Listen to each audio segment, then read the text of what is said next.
Well, welcome to windy Regina. We've battened down the hatches. Winds gusting perhaps as high as 100 clicks for this game at Mosaic, adding to the intrigue of a key West Division matchup between the Saskatchewan Roughriders and the Edmonton Eskimos. And obviously, when the flags are flapping like that, there's going to be a lot of strategy involved, and field position will be at a premium. Without question, the Edmonton Eskimos won the coin toss, have deferred so they can choose the wind in the fourth quarter. They will have the wind in the first and the fourth, but this wind will affect all phases of the game. Here we go. They split the first two meetings. The Eskimos have lost 8 of their 9 visits to Mosaic Stadium.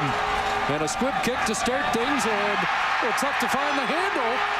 And Tristan Jackson does break a tackle and now takes off, trying to turn the corner and forced out at the 40-yard line. So that's where Ricky Ray will go to work with the wind at his back in this opening quarter. Ricky Ray has struggled at times versus the Saskatchewan Roughriders. Their first game of the year was a loss for the Edmonton Eskimos here at Mosaic. You'll have Calvin McCarty in the backfield at tailback. No A.J. Harris, who started last week. There's the receiving core. Maurice Mann stepping up. Kelly Campbell, the speedster, and the Comiskey brothers on the offensive line, John and Dan. Remember Dan Comiskey, injured in the opening series here at Mosaic in the season opener. And McCarty, the ball carrier, has close to 4 against that tough Rough Rider defense. And that defense on the front 4, they get John Chick back in the lineup. He was injured last week. He's played portions of 6 games. Then you go to the linebacking core. Anton McKenzie missed 4 straight games, is back. Ronald Williams back to the special teams, and Tad Cornegay will start on the corner for James Johnson, his second start in a row. Our starting lineups brought to you by Holiday Inn Hotels. Look again at Holiday Inn. 2nd and 7. Ricky Ray to pass for the first time, dropped it over the middle. And Kamau Peterson was the intended receiver. Eddie Davis was in his hip pocket. Look for the defenses to play very aggressively in a game, especially when the offenses are into the wind. Now, right now, Edmonton has the wind at their back, which is tricky in itself to throw with this strong a wind behind you. But it's certainly when the offenses are into the wind, look for the defenses to become much more aggressive, and all kinds of strategy in the kicking game with a wind like this. Noel Prefontaine, 2nd in the league in punting. His first kick of the game, and he'll want to try and keep it on the field and not into the end zone. James Johnson from his 10. And Johnson is dropped before he reaches the 20-yard line. A 57-yard kick with 10 on the return. And there is Stephen Giles, the former Edmonton Eskimo, who gets his first CFL start here in the 17th game for Saskatchewan. Yeah, his last start was back in his senior year at Louisiana Monroe, and he hasn't started in the Canadian Football League until this game this evening. Wes Cates in his second start, and look at that name, number 83, the slot back on the left side. Andy Fantus, injured on July 27th, is back in the lineup. The offensive line has Belton Johnson starting at tackle, again returning from injury.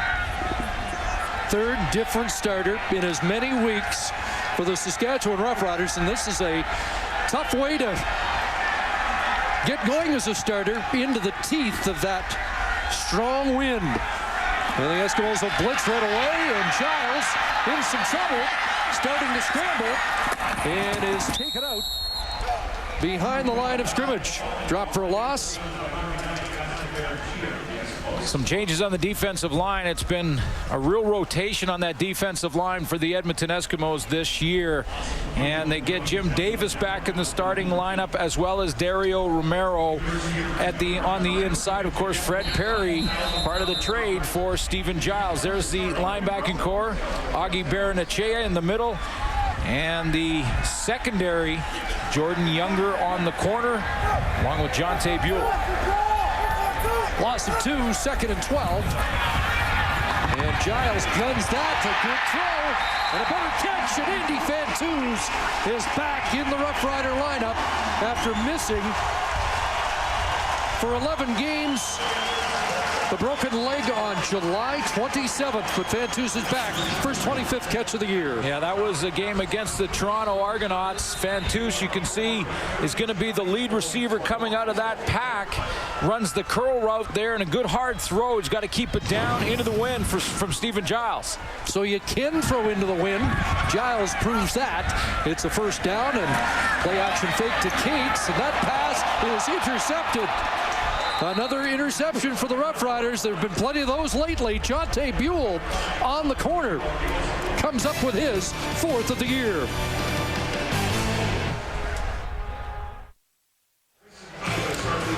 The CFL on TSN is brought to you in part by Rona, proud sponsor of the CFL.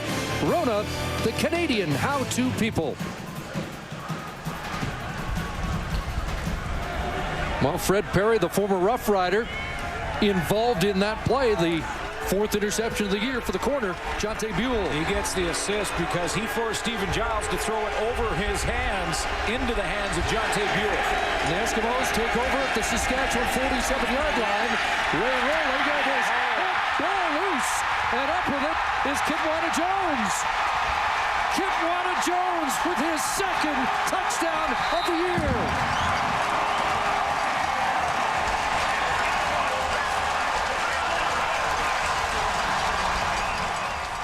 And if interceptions have been a problem for Saskatchewan, fumbles have been even worse for the Eskimos.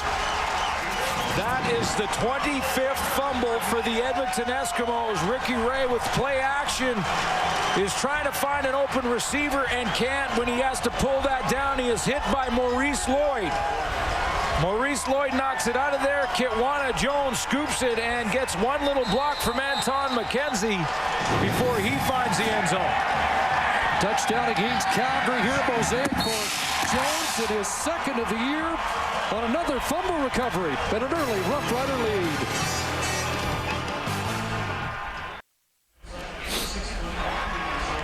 Kitwana Jones with the first touchdown of the game, and he's got a guy with his number for a souvenir. I noticed that he looked across to find his number. This is a hit that Maurice Lloyd comes up, helmet to helmet, that is not called as Ricky Ray takes a vicious hit. Now his arm was moving forward, but he brought it back down, and it looked like it really was a fumble and called correctly, scooped up by Kitwana Jones. 3rd forced fumble by the Rough Riders middle linebacker of the year. None, I don't think, as emphatic as that one. And it's amazing Ray got up as quickly as he did. Tristan Jackson takes the kickoff at his 25. Got to bounce it outside. And swarm there. Anton McKenzie back in that Saskatchewan defense with the tackle on special teams. Saskatchewan's fortunate they didn't get called with a helmet-to-helmet hit on the quarterback here for Maurice Lloyd. As you could see, he hit with the top of his head into the helmet of Ricky Ray. Now, if the arm is moving forward, that would have been ruled an incomplete pass. However, it went forward, then came back and was underneath as he was trying to protect himself. So it was a fumble scooped up by Kitwana Jones, but that helmet-to-helmet contact was not called.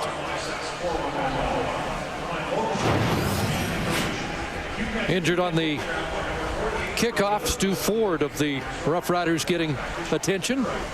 It's been a tough place for Ricky Ray to play. A record of 1-5 as the starting Eskimo quarterback here at Mosaic.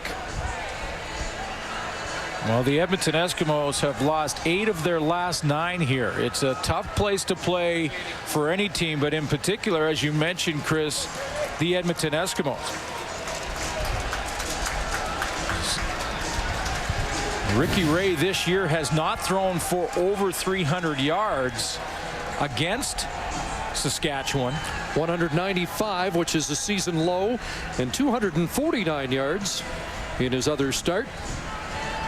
And the reason for that is an aggressive defense built on speed that is well coached, flies around and gives him so many different looks.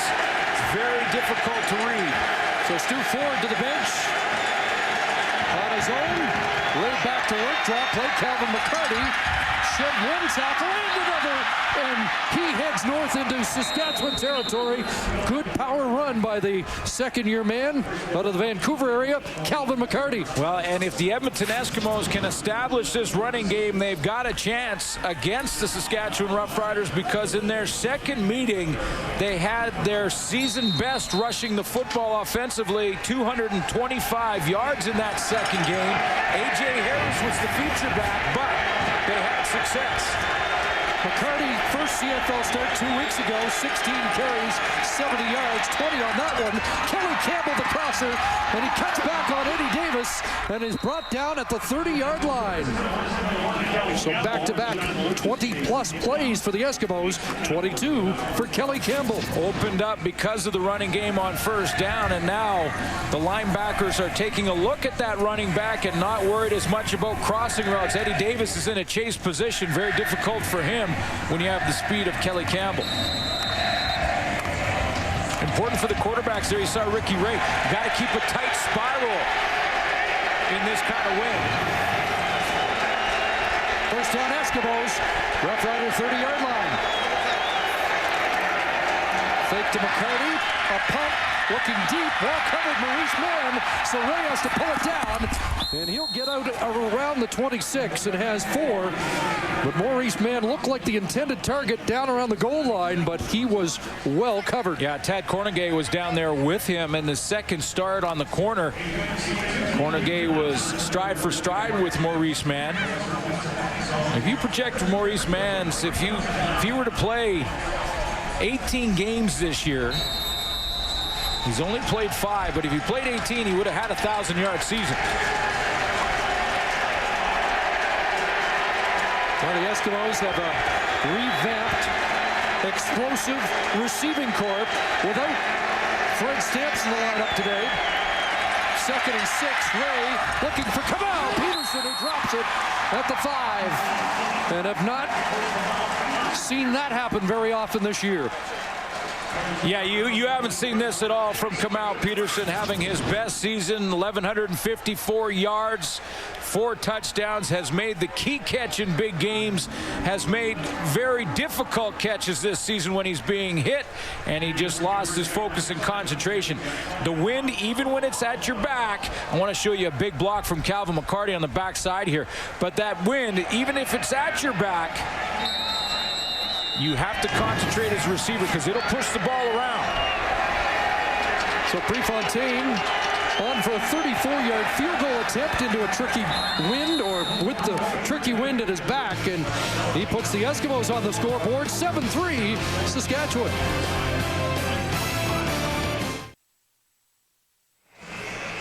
Welcome back to Windy Mosaic, where anchored down on the sidelines is Ray Morrison.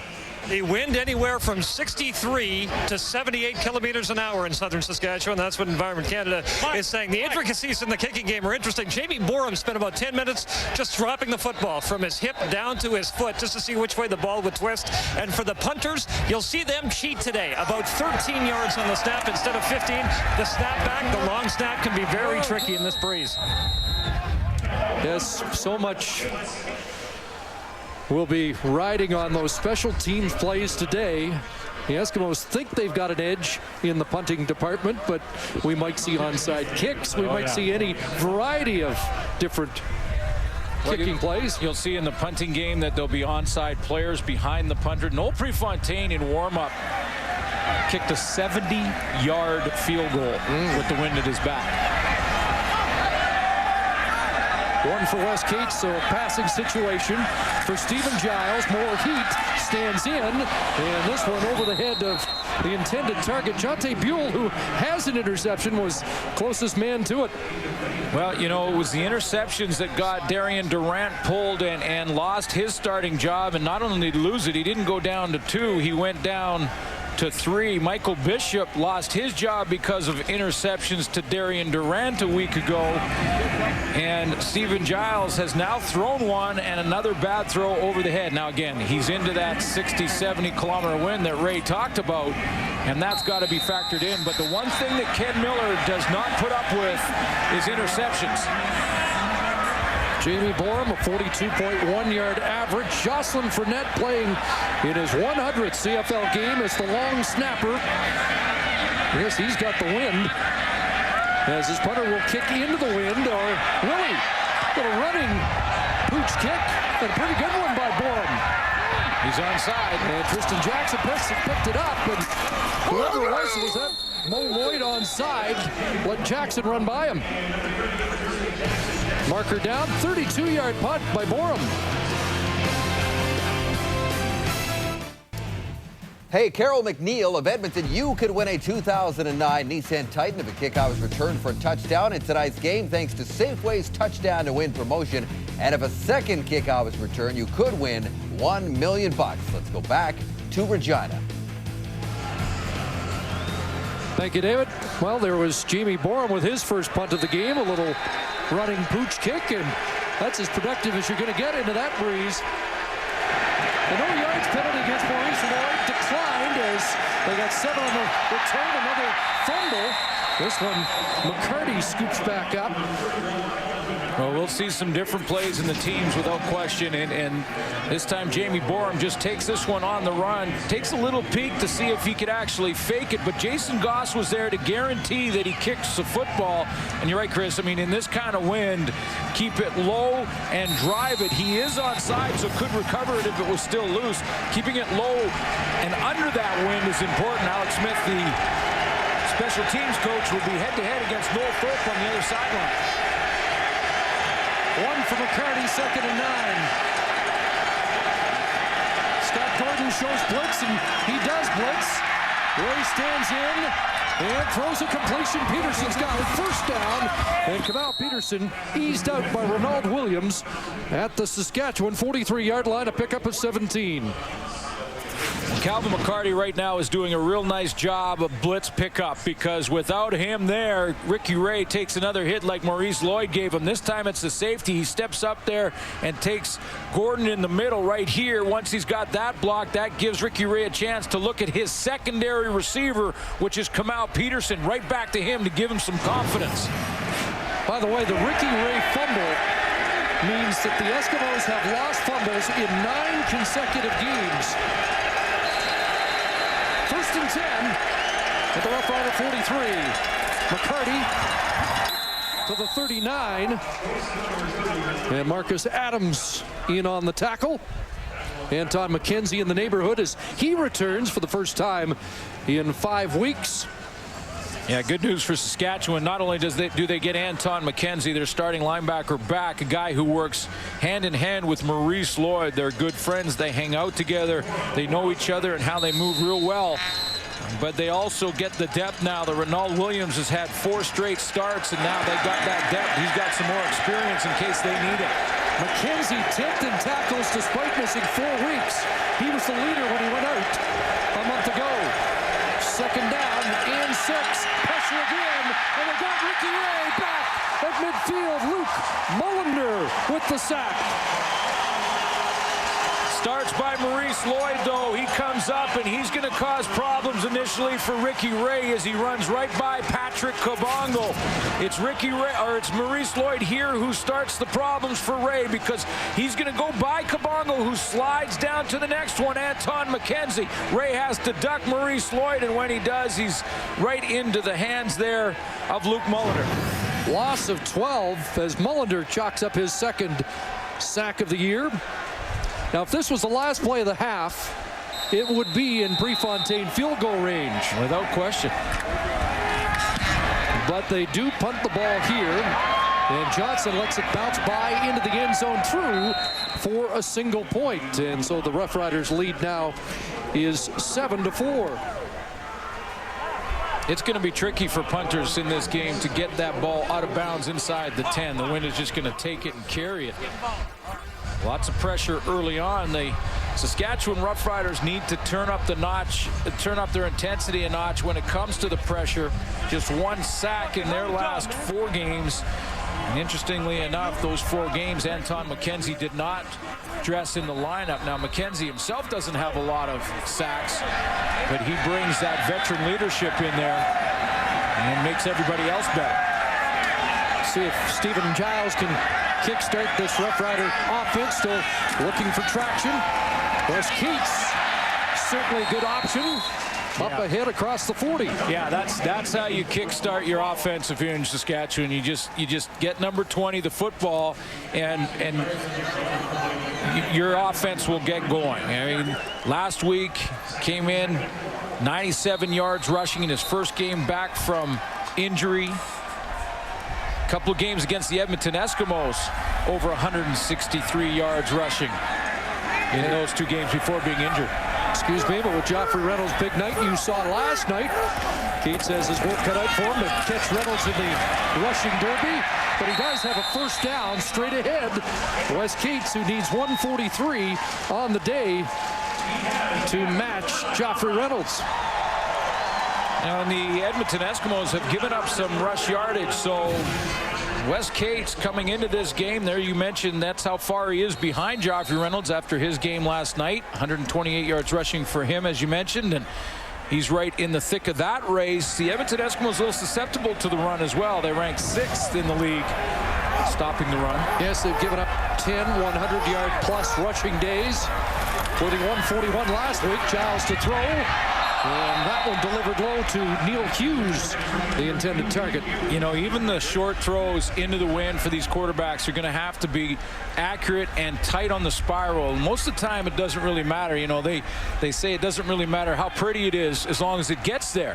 Well, if it's not a tight spiral into the wind today, the wind will catch those corners, flop the ball around, and stop it in mid-flight. That's what happened to Stephen Giles on the last throw. 2nd and 10. 5 receivers out. Keats stays in the block. And that pass is complete. Matt Dominguez with the catch. He'll be pulled down short of the first down by Jonte Buell. Another one of those recently returning long-term injuries. Matt Dominguez, who said he got the cobwebs out last week and is starting his 7th game of the year. Yeah, didn't play against the Edmonton Eskimos this year, but last year in his last game against Edmonton, he tore him up. 7 catches, 171 yards. So Jamie Borum comes back in, and let's see how he handles this second punt into the wind. Less than 4 minutes to go in the opening quarter.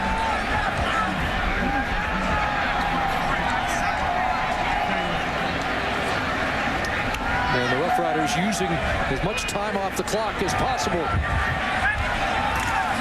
Again, that little sprint to the line, and he does get it away. Jackson from his 25, and he is swarmed right there. The CFL on TSN is brought to you in part by the 2008 GMC Sierra. Professional grade. And a good job by Jamie Borum. Yeah. That time 34 yards. Wonder how often the Eskimos are going to let him run up to the line like that. Well, they're going to have to start, you know, with the full rush. Try and block the punt, but force him to kick it quicker.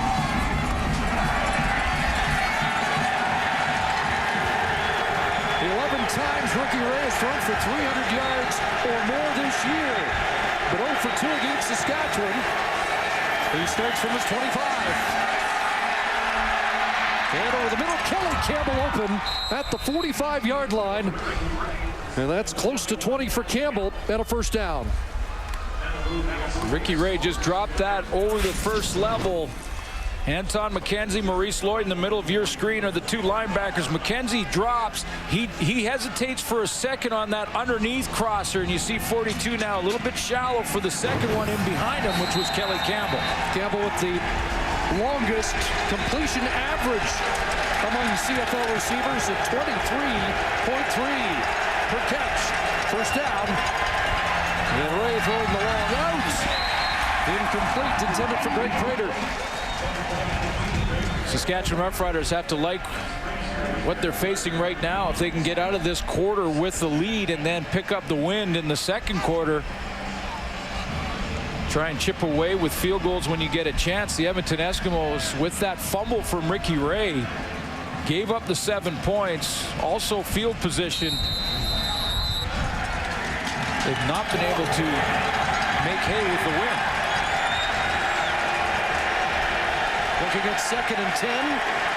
Saskatchewan pressure has been a story here in the opening 15 minutes. Out of the backfield, McCarty with the catch. Good collision there. McCarty will be stopped short of the first down. Lance Frazier steps up from his halfback spot, and a good collision limits the gain to 6 for McCarty. You're right about that pressure, Chris. The Saskatchewan defense is getting after it right now. There's been already a couple of big hits on Ricky Ray. Maurice Lloyd, I was surprised that Ray even got up from that one. But that wasn't the only one. Lloyd gave him problems again. Luke Mullender threw him to the ground. So pressure early in this first quarter from the Saskatchewan Roughrider defense. Now, I saw you watching Noel Prefontaine kick a 70-yarder prior to the game. Again, this would be in around that range, but they don't want to try it this early in the game. James Johnson picking it up, and he'll be brought down at the 17. Well, tonight's CFL and TSN doubleheader continues next. The Argos are in BC to meet the Lions. Live coverage begins immediately following this game and available at TSN HD. Yeah, you're right. It's a little early for those super long with the wind field goal attempts for a couple of reasons, because there's 2 downsides to it. One, if you miss, the ball is placed right where you kick it from, so that gives the ball to the opposition right there. The other, if you miss, you can return field goals in the Canadian Football League, and there's a lot of field to cover if you kick it from 70 yards away. First down for Stephen Giles. The bootleg, and Giles pulls it down. And a good run by Giles up to the 25-yard line. He has 7 last week. Yeah. The quarterbacks for Saskatchewan combined for 125 rushing yards. Well, a lot of that last week was on quarterback draw. They came right up the middle against the Hamilton Tiger Cats, and that 125 yards really devastating to that Ticat defense a week ago. This is an outside scramble as Giles uses play action to get outside of containment. And if they can convert on 2nd and 3 here, the Eskimos won't get the ball back with the wind at their back in the first quarter. And Kate stopped in his tracks. There's Dario Romero back in the Eskimo lineup after missing last week, and arguably the top defensive player for the Eskimos this season. Dario Romero, what a play by him right here. He's lined up here. I just want to show you, he reads slide protection. You see how everyone's sliding to their left on the offensive line. He reads it and then cuts across the face of Mike Abu-Meshrik. Watch this slide protection. Here they come this way, and then Romero's going to just slide in behind it. That's reading the defense, reading the offensive line's blocking scheme and getting there before the running back has a chance. Wes Cates caught in the backfield. So it's early, but that's a big play because the Eskimos have called timeout. They forced Borum to punt into the wind, and the Eskimos still will get around, well, they've just reset the clock at 50 seconds here in the first quarter to work with the wind at their back. Yeah, and I wonder if Ken Miller here just takes this snap and runs back into the end zone, giving up the safety. And then he gives up 2. He's still up by 1 point and pretty much ends the quarter. So let's see if that indeed is the option exercised by the Roughriders. You've got it, then Bourne will try and kill as much of the clock as he can, and he's doing a decent job of it. And will finally step out. He killed 11 seconds. Well, they tick it down to 38, so an even dozen, making it 7-6. They still will kick off now, and the Eskimos will have just over a half minute to go with the wind here in the first quarter. But this is a smart decision by the Saskatchewan Roughriders to give up the 2 points. They still have the lead, and a kickoff is easier to control. Even if you're kicking it into the wind, easier to control the ball off the tee. Well, they may not kick it off. The Eskimos want to scrimmage the ball at their 35 and not waste any more time. Well, it is Edmonton's choice, and it looks like they will scrimmage the ball. Well, sometimes these win games don't provide as many of the big plays, but the strategy within the game really is interesting. And Danny Machocha wants to make the most of the last 38 seconds here. And you may, with 38 seconds, depending on what happens on first down here, you may see one of those long field goal attempts with the wind at Edmonton's back if they don't run out of time.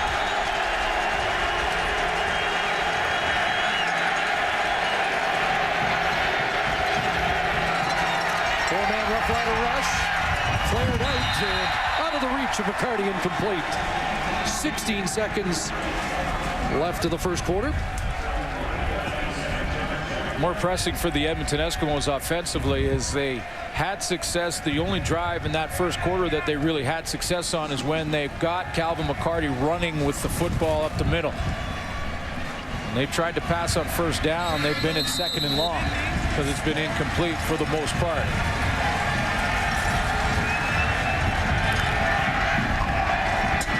Calvin McCarty with 4 first quarter carries, 28 yards, second and 10.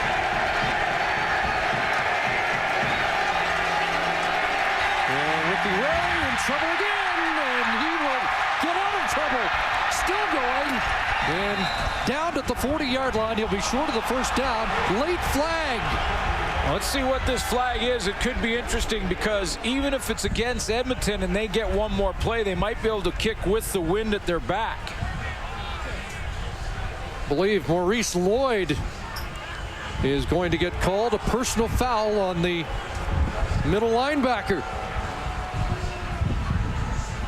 And Kitwana Jones signaling to the Saskatchewan bench that they're going to call a helmet shot on Lloyd.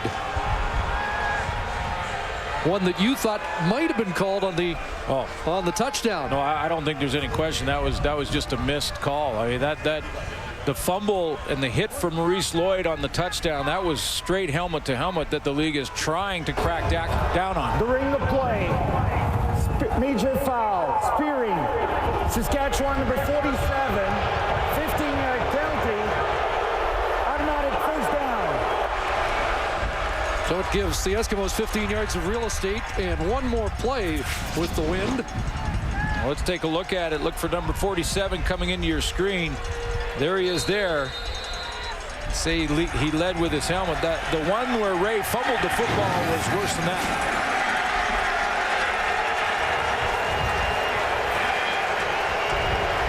So at midfield, first down Edmonton. More pressure. Another flag. And Ray stumbling. Fumbles. Marcus Adams on the football. Second fumble of his opening quarter. Coughed up by Ricky Ray. 13 now on the year. This defense has got Ricky Ray completely flustered, which you do not see very often.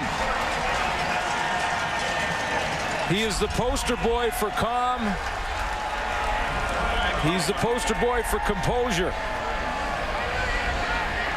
And he just felt a little pressure at the beginning of that play and got happy feet, started scrambling around. John Chick caused the fumble. Back in the lineup, and Coach Ken Miller said the real John Chick's going to show up today. He makes a big defensive play for Saskatchewan.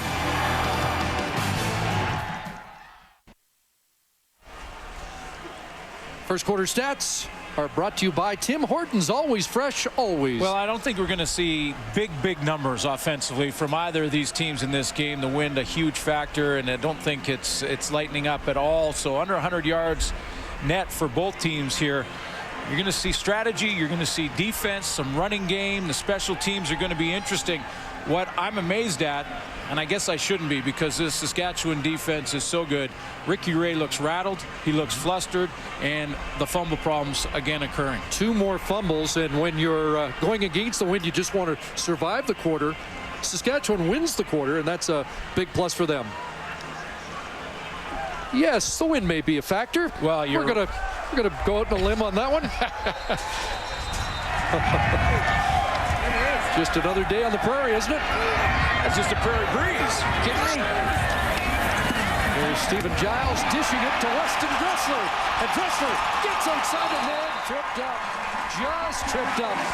Lenny Williams saved a lot more yards. But Dressler has 13 and a first down. Now after not only surviving that first quarter going into the win, Saskatchewan wins the first quarter, as you mentioned, Chris, and now can go into their ball control style of offense. Just hit screens, a lot of West Cates. They have a running quarterback. All works to Saskatchewan's favor now. 4 receivers wide side, but West Cates is the ball carrier. Down to the 34-yard line. Brought down by Fred Perry, the former Rough Rider. You know, with the ability of Stephen Giles to run, in fact, all the quarterbacks for Saskatchewan, whether it be Bishop or Darian Durant, but for Stephen Giles to be able to run and his speed to the outside really puts the defensive line in a bind, because they got to control the middle against West Cates and the perimeter against Stephen Giles. Bradley Robinson checks in as an extra DB. Dario Romero goes to the bench on second down. Pressure. And that pass incomplete at the feet of West Cates. Fred Perry's been in the backfield a couple of times. You know, he wants to have a big game for the Edmonton Eskimos. He caused that first interception by Jonte Buell. Be interesting to see how much rope Stephen Giles gets in this game, and I guess you have to factor in the conditions make it miserable for any quarterback. Well, you do, and I'm sure Ken Miller will. You know, it's not the same as last week when Darian Durant in the first half had thrown 3 interceptions. There wasn't the wind factor that game. 41-yard attempt for Luka Kanji at 87.8% on the season. And Kanji throws this one. And the Riders expand their lead to 4. It's 10-6.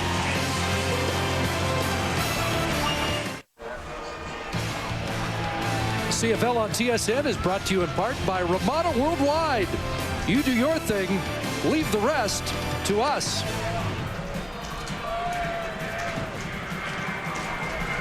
Back in Regina, 10 points off turnovers. And the Roughriders have built a 10-6 lead here early in the second quarter. And John Chick is forced to fumble. Anton McKenzie back in that defense. And it's even better than ever. Ray, complete, and no, incomplete. And that's 2 drops for Peterson so far. And Ricky Ray dealing with a defense that he has plenty of respect for. First of all, they just play solid defense. I mean, you know, they're well coached on that side of the football, and they don't make a lot of mistakes. And the other thing is they just bring a lot of different looks at you, whether it's you know, dropping out, playing some zone, or you know, bringing some free safety blitzes with some other blitzes, doing a lot of different things up front to try and confuse you. They're just good at what they do, and they do a lot of different things well. Man, you don't want to dine out on 2nd and 10 against that defense. That's the case here. Picked off Ron Williams, and he is going to score. Second defensive touchdown for that Saskatchewan defense. The intended target looked like was Greg Prater.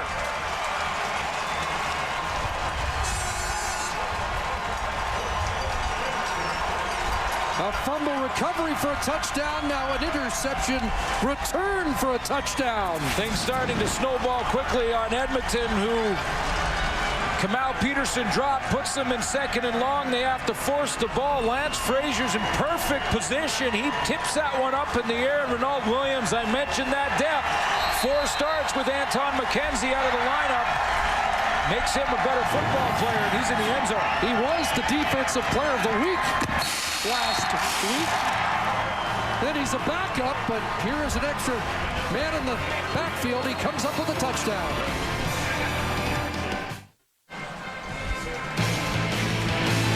Closed captioning of the CFL on TSN is brought to you by Sport Check. When you're in the zone, time almost stands still. Getting into the zone begins with Sport Check. Sport Check, the power of sport. And the power of the turnover, 17 points off turnovers.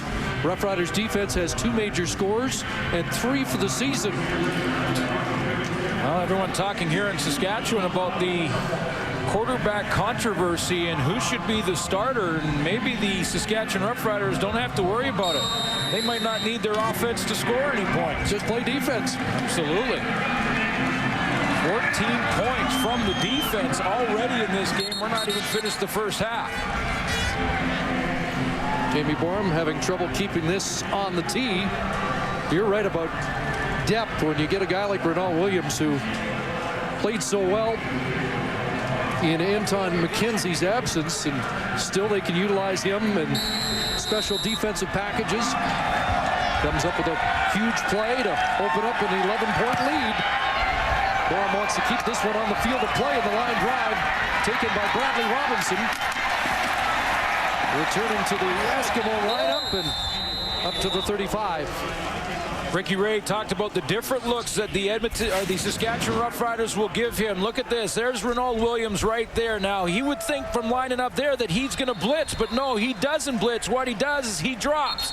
He lines up like it's going to be a blitz. He's talking, he's disguising. Ricky Ray thinks he's in the box or in the line of scrimmage. He's not. He drops into the pass coverage. Maurice Lloyd's out there as well. Williams picks up that tip and takes it to the end zone. All different kinds of looks, and they can do it, and they can disguise like they do because of the speed of their linebackers. Sebastian Clovis was shaken up on that kick return, and he does have speed. In fact, Ronald Williams was recruited to be a running back at Penn State. Didn't go there, but that's the kind of athletic talent he had going into college. Well, you know, I really believe the linebackers are your best athletes in a lot of ways. They're strong, they're fast, they can rush the passer, but they can also drop into coverage, athletic enough to cover receivers if they have to. But we've already seen all the different looks they can give you and pressure they can give you. They have the speed to be able to disguise, get up in the line, and get out of there in time. You throw in a little bit of the safety in Scott Gordon, and you've got an awful tough defense to read. And well, Clovis now is getting to his feet. Just a thought on that linebacking core as a group. You've got Sean Lucas with 81 tackles, 3rd in the league. Maurice Lloyd, 68 tackles, 6th in the league. Mentioned Anton McKenzie was the league leader and missed 4 weeks, and his replacement has 36 tackles. So you've got 99 tackles between McKenzie and Ronald Williams, who have been combining at the will linebacker spot. And 6 sacks and a handful of knockdowns, and how many pressures when you add them all up. So Clovis makes his way to the sidelines. The Edmonton offense reeling right now. They have to try to settle things down and try and see if they can go to the run game, maybe have some success there. And they're only 3 minutes into the second quarter, into the wind. Got McCarty off the right side, and he moves the pile for a couple yards, but not much.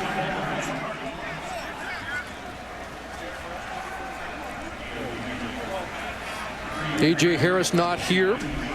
Shaken up, so it's Calvin McCarty's game. And the Eskimos have struggled with the run game for most of the season. Well, last week, just 5 carries, 31 yards for McCarty. 3 carries for him in game 1 versus Saskatchewan. This is a team that hasn't run the ball very well offensively, ranked last in the league in that category, and so important in windy conditions like this to get a running game established. 2nd and close to 8. Short drop. McCarty out of the backfield. And McCarty with the straight arm, but brought down at the 40. That's team speed, Chris. Just tremendous team speed by Saskatchewan. That was the guy you talked about with 81 tackles, Sean Lucas. Yep, just made 82. Ted Cornegay was in support, and McCarty comes up 5 yards short of the first down. Oh, Maurice Lloyd lines up outside like a rush end on that defense. Then he drops. That confuses for a second Ricky Ray. He goes back to McCarty, and then Sean Lucas runs him down, and the Edmonton Eskimos have to punt the football. Well, this will be Noel Prefontaine's first of the evening into the wind. Let's see if he does that little running start that we saw Jamie Borum deploy. Weston Dressler is one of the two men back, along with James Johnson for the Roughriders. Prefontaine normally hits a low punt anyway. And this one bouncing down to Johnson, 41. And he drops the football. And is backed up by Lance Frazier, who makes sure Saskatchewan maintains possession. Let's rejoin Ray Morrison. Well, Chris, last week, West Cates' Matt Dominguez returned to the lineup. And now for the Saskatchewan Roughriders, another veteran third-year receiver, Andy Fantuz, is back in. Coach Ken Miller says he's a master of time and space. In the 40 years Ken Miller's been around football, he says no one finds the open space against a zone defense any better than Andy Fantuz. And his timing to turn and catch a football on the pass is remarkable. So he's happy to have him back in this ball security ratio offense that Ken likes to run. Time and space is an interesting concept because it sounds pretty fundamental, but it's trickier than it sounds because every receiver can get open at this level. The question is, are you getting open at the right time? Are you getting open when the quarterback is ready to deliver the pass? James Johnson shaken up on that tackle. Chris Chinsky forced the fumble, but the Roughriders got back on the football, and Johnson gets to the sidelines. 29-yard punt and 9 back on the return prior to the fumble. And the Roughriders basically in field goal range right now. Maybe one first down. This week should clarify by saying potential field goal range. Yeah. Not as West Cates brought down behind the line of scrimmage. Dario Romero trying to fire up that Eskimo defense. We've mentioned it. You can try a field goal from there, whether or not they have the courage to try one with the possible miss, return, and where the field position would be if they do miss. What a bull rush by Dario Romero. He moved the whole line of scrimmage back into West Cates' lap. So 2nd and 13. 4 receivers wide side. Here comes the rush, but Giles stands in, and that pass is caught over the middle. Held on as Chris Getzlaff made sure. Well, 3 games now for Chris Getzlaff, who gets more and more comfortable. He had to try and track this ball down again. Even with the wind, the ball will have a lot of movement on it. It's like trying to catch a sinking curveball or something in baseball. And Getzlaff has to secure that a couple of times, but is right around the first down marker. He came back so that he was right there. 4th game, 14th catch. He's fitted well and certainly gives the Roughriders great depth. The first down after the 20-yard pickup. And now Cates down to the 45-yard line. And now it is field goal range for Saskatchewan, who can chip away again with the wind at their back at the score clock, or at the scoreboard. McGann 17 points off turnovers, 2 defensive touchdowns. And Luka Kanji gets set in case he's needed. 2nd and 6.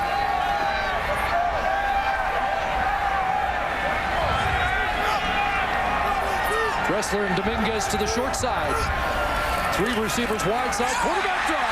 And Steven Giles has the first down. As they spread him out and open it up for Giles up the middle. Well, they catch the Edmonton Eskimos in a bit of a stunt with Kenny Onatolo coming up into the line of scrimmage. He's coming up right here, so he's caught in the line of scrimmage. Now the only guy that's really able to make a tackle on the quarterback draw is Augie Bernache, and Abu Meshrik gets up and gets in front of him. 10-yard run for Giles, 1st and 10.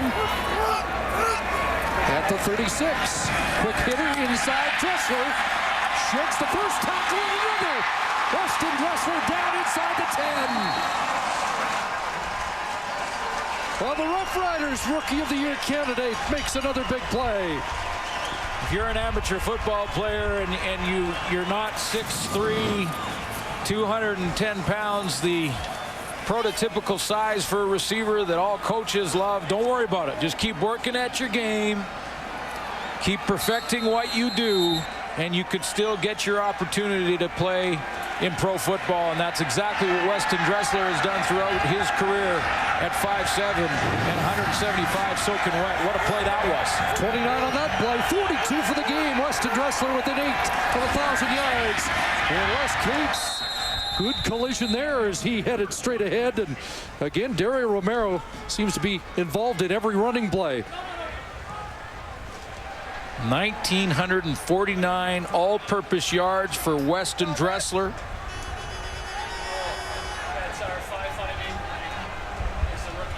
So closing in on 1,000 yards receiving and 2,000 all-purpose yards. What a rookie season he has had. The last time the Riders had a Rookie of the Year was Vince Goldsmith in the early 80s. 1981, second and goal. And Giles throwing complete. Corey Grant touchdown. His first since Labor Day 2006. The 2-year wait over for number 2. Play action will buy Stephen Giles just enough time to get it out there to Corey Grant. Some protection and help. There's Giles there. Watch how he comes in the shotgun. There's the play action. That freezes on Atolo on the backside right here. Freezes him for just a split second because he has to look at Wes Cates. It allows Giles to get it out of his hand and into the hands of Corey Grant. So an offensive touchdown to go with 2 defensive touchdowns. 24-6 Roughriders.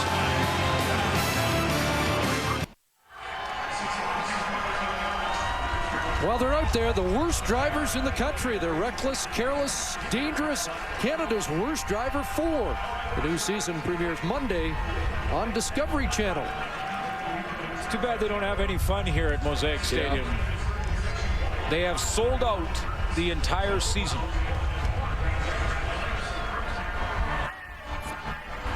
And they've had plenty to cheer about here tonight.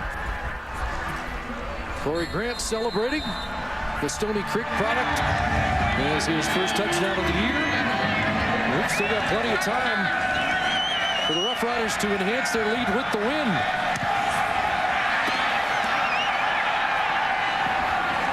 Robinson lets that drop and bounce through, and that'll go right through to the end line, so no point.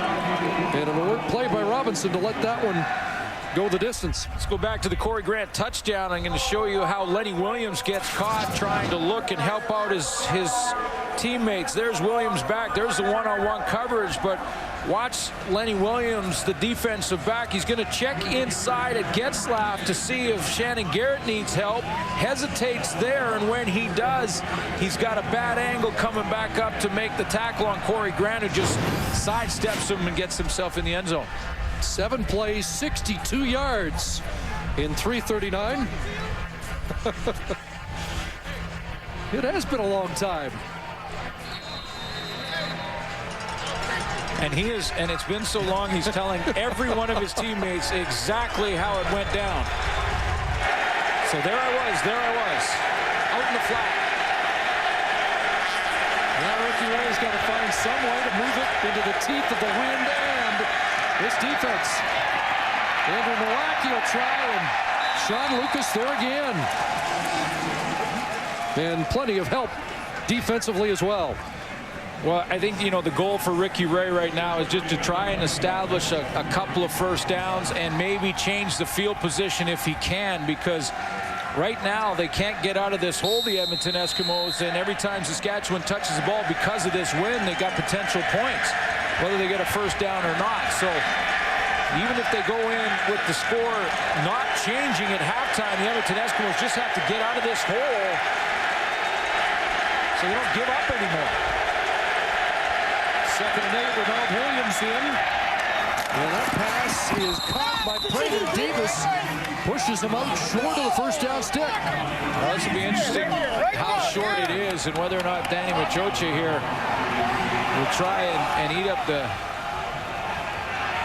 eat up the time, get a first down, and gamble on third down. Going to get a measurement as they spot the ball.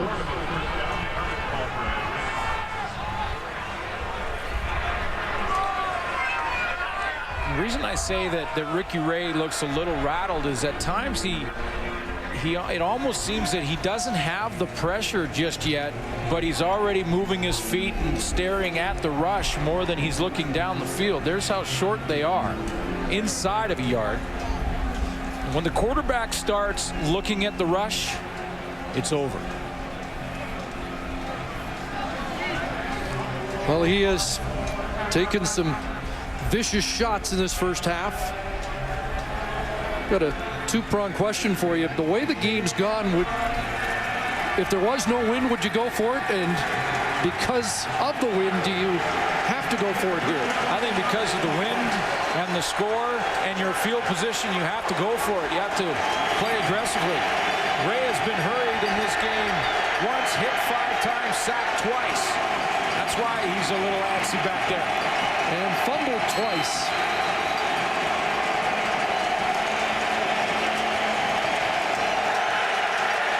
The Eskimos break the huddle, looking at third at a full yard.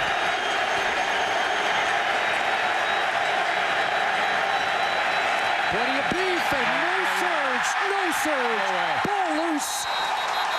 And is it still live? I think they whistled it dead. The Eskimos on it, but it's a turnover on downs. Forget about a yard. Ricky Ray didn't get an inch. Yeah, this will be the 4th turnover of the first half. Well, you could tell by the angle. Look at how low that defensive line for the Saskatchewan Roughriders are. They're right down on the 4-point stance. 2 hands down, the feet down. They got real low and they drove up. Ricky Ray stood straight up on the snap of the ball, and he did not get an inch. In fact, I think he might have lost a couple of feet. Danny Machocha challenged his offensive line to win the battle on the line of scrimmage today. Not much doubt that they didn't win that battle. No way. 4th turnover of the game.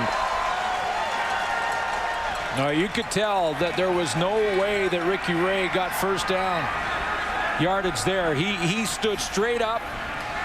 The line of scrimmage was reestablished half a yard back from where it began, and Ricky Ray had no chance. And I could almost hear Matt Dunnigan back on the panel and his dislike for that play call. Just didn't look like it was going to work against this Saskatchewan defense. Stephen Giles back to work and brings that complete. Neil Hughes with the catch, and suddenly Giles is catching momentum.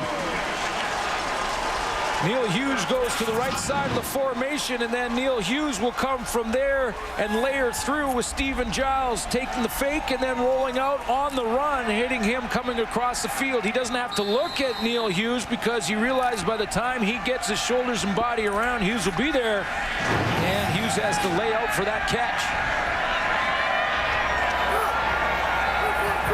19-yard pickup, first down, and a reverse. Weston Dressler cuts it back inside the 10 and brought down right there. So many times we've seen Saskatchewan quarterbacks roll out. They roll out. They like to throw on the run. Doesn't matter who's in there. They roll this way. But guess what? Weston Dressler is sitting right down low here, and he comes back the opposite direction. So now a little bit of misdirection down in the red zone. The Saskatchewan Roughriders love that misdirection, whether it be with Wes Cates, with their receivers, or their quarterback and running back. And it keeps the defense off balance. Jim Davis shaken up for the Eskimos. Looked like Jason Goss rolled up on him. And so the big defensive end is getting attention, and it has been a tough first half for the green and gold.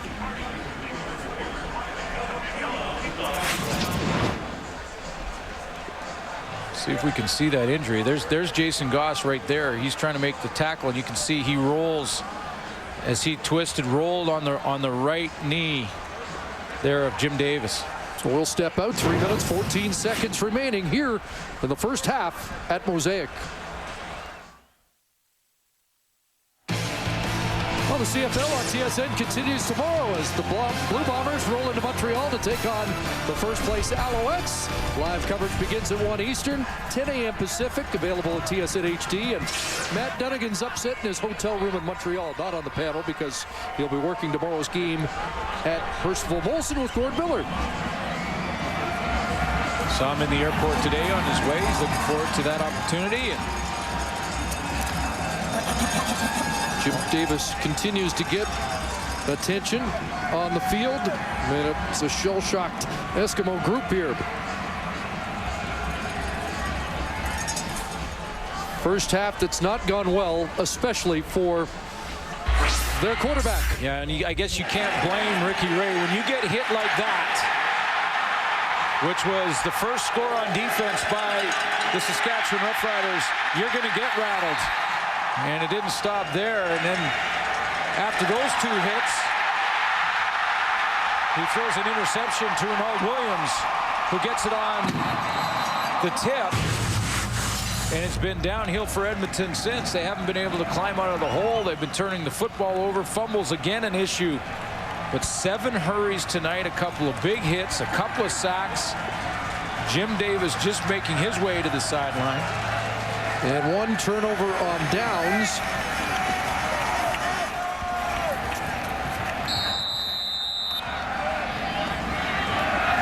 So Tyler Klutz will come in for Jim Davis.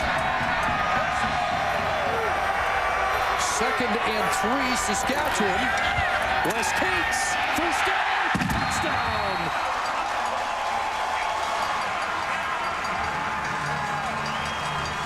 And they are riding in Regina here in this first half.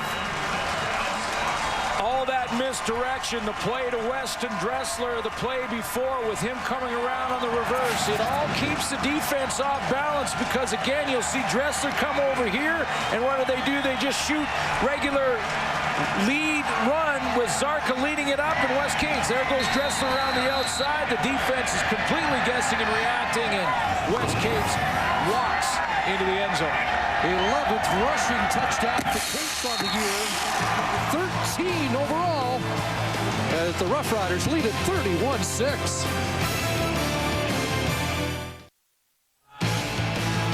Closed captioning of the CFL on TSN is brought to you by Sport Check. When you're in the zone, time almost stands still. Getting into the zone begins with Sport Check. Sport Check, the power of sport. 24 points off turnovers for the Roughriders, the latest to Wes Cates' touchdown. A good game planning for Saskatchewan, who have a series of options, a series of plays that have kept Edmonton's defense completely off balance, and you saw exactly that. Bradley Robinson drops it and then gets dropped. And it's getting even steeper, the climb for the Eskimos here. Here's a nice little offensive series for the Saskatchewan Roughriders. They go with a reverse to Weston Dressler.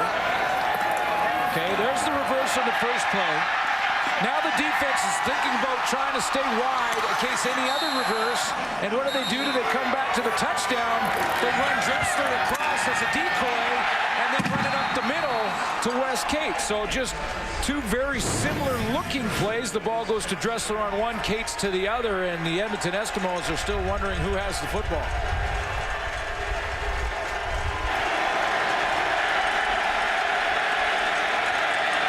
Worst start for the Eskimos inside their 20. And that pass incomplete, intended for Maurice Mann.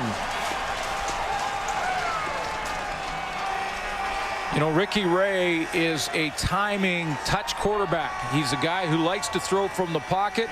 He's a guy who doesn't have a cannon of an arm, but his timing is as good as it gets. He throws to spots on the field and he lets his receivers run under it. Well, when you're a timing pocket quarterback against a 60-kilometer-an-hour wind, it takes away your strength.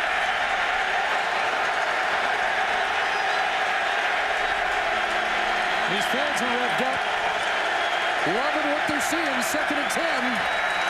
Ray look in, Milwaukee to catch, but the momentum brings him down well short of the first down. And prior to that play, and Nowacki gets, what, 4? It means the Eskimos have 30 yards offense in the second quarter.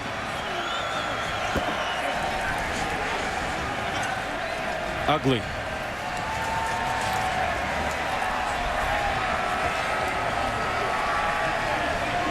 And a loss here.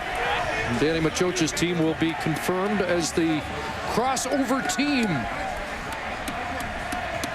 from the West. Some people think that's not all bad, but Danny Machocha wants his team playing well heading into the playoffs, regardless of who and where they're playing in the postseason, and he won't like this first half. Well, it started in the first quarter when they had the win to start the game and end up losing the first quarter by a point. That's trouble. So the Eskimos take 20 seconds off the clock. Violation, Edmonton number 7. 10-yard penalty, 3rd down. Move back 5 yards before Prefontaine will concede a safety. Was a 1-point lead after 15 minutes. But it really has snowballed out of control for the Eskimos here in the second quarter.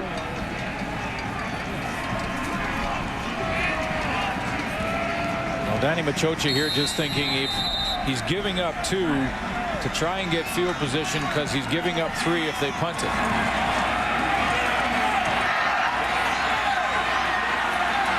Kill as much of the clock as he can as well. And tiptoeing down there at the end line and now stepping out. So he takes 13 seconds off the clock. Yeah, that's what I was mentioning a couple of series ago, that the Edmonton Eskimos, I mean, they really have to strip it down here, go back to basics and start to think about just getting out of this hole. And that's what they did there. They gave up another 2 points to add to the Saskatchewan total because they can't climb out of this hole, and it's better than giving up a major. I'm sure that's what Danny Machocha was thinking.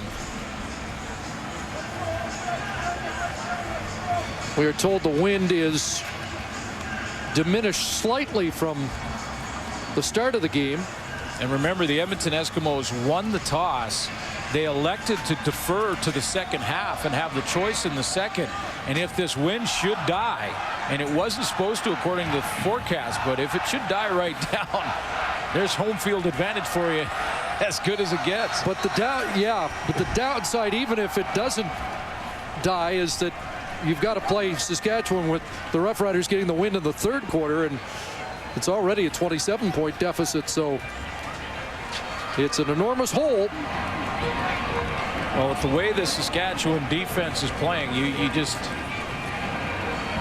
yeah, they can't even see the top of the hole, the Eskimos, right now.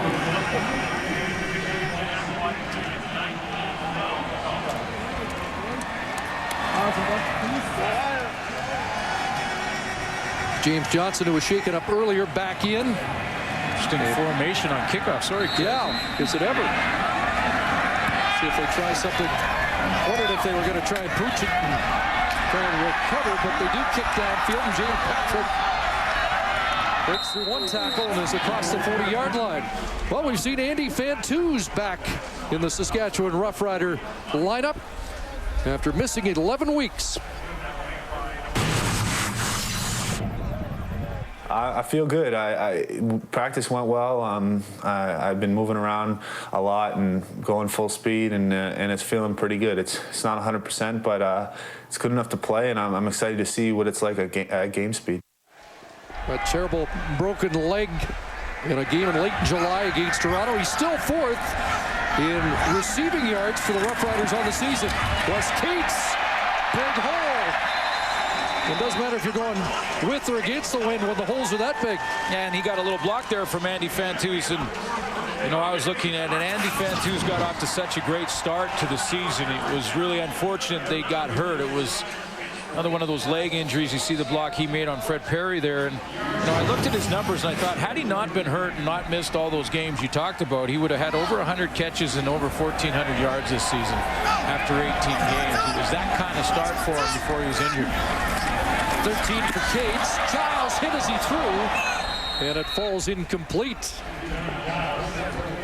And dangerously in the area of Augie Baranachea, the middle linebacker. Sadiq Shabazz, who played against Stephen Giles in college.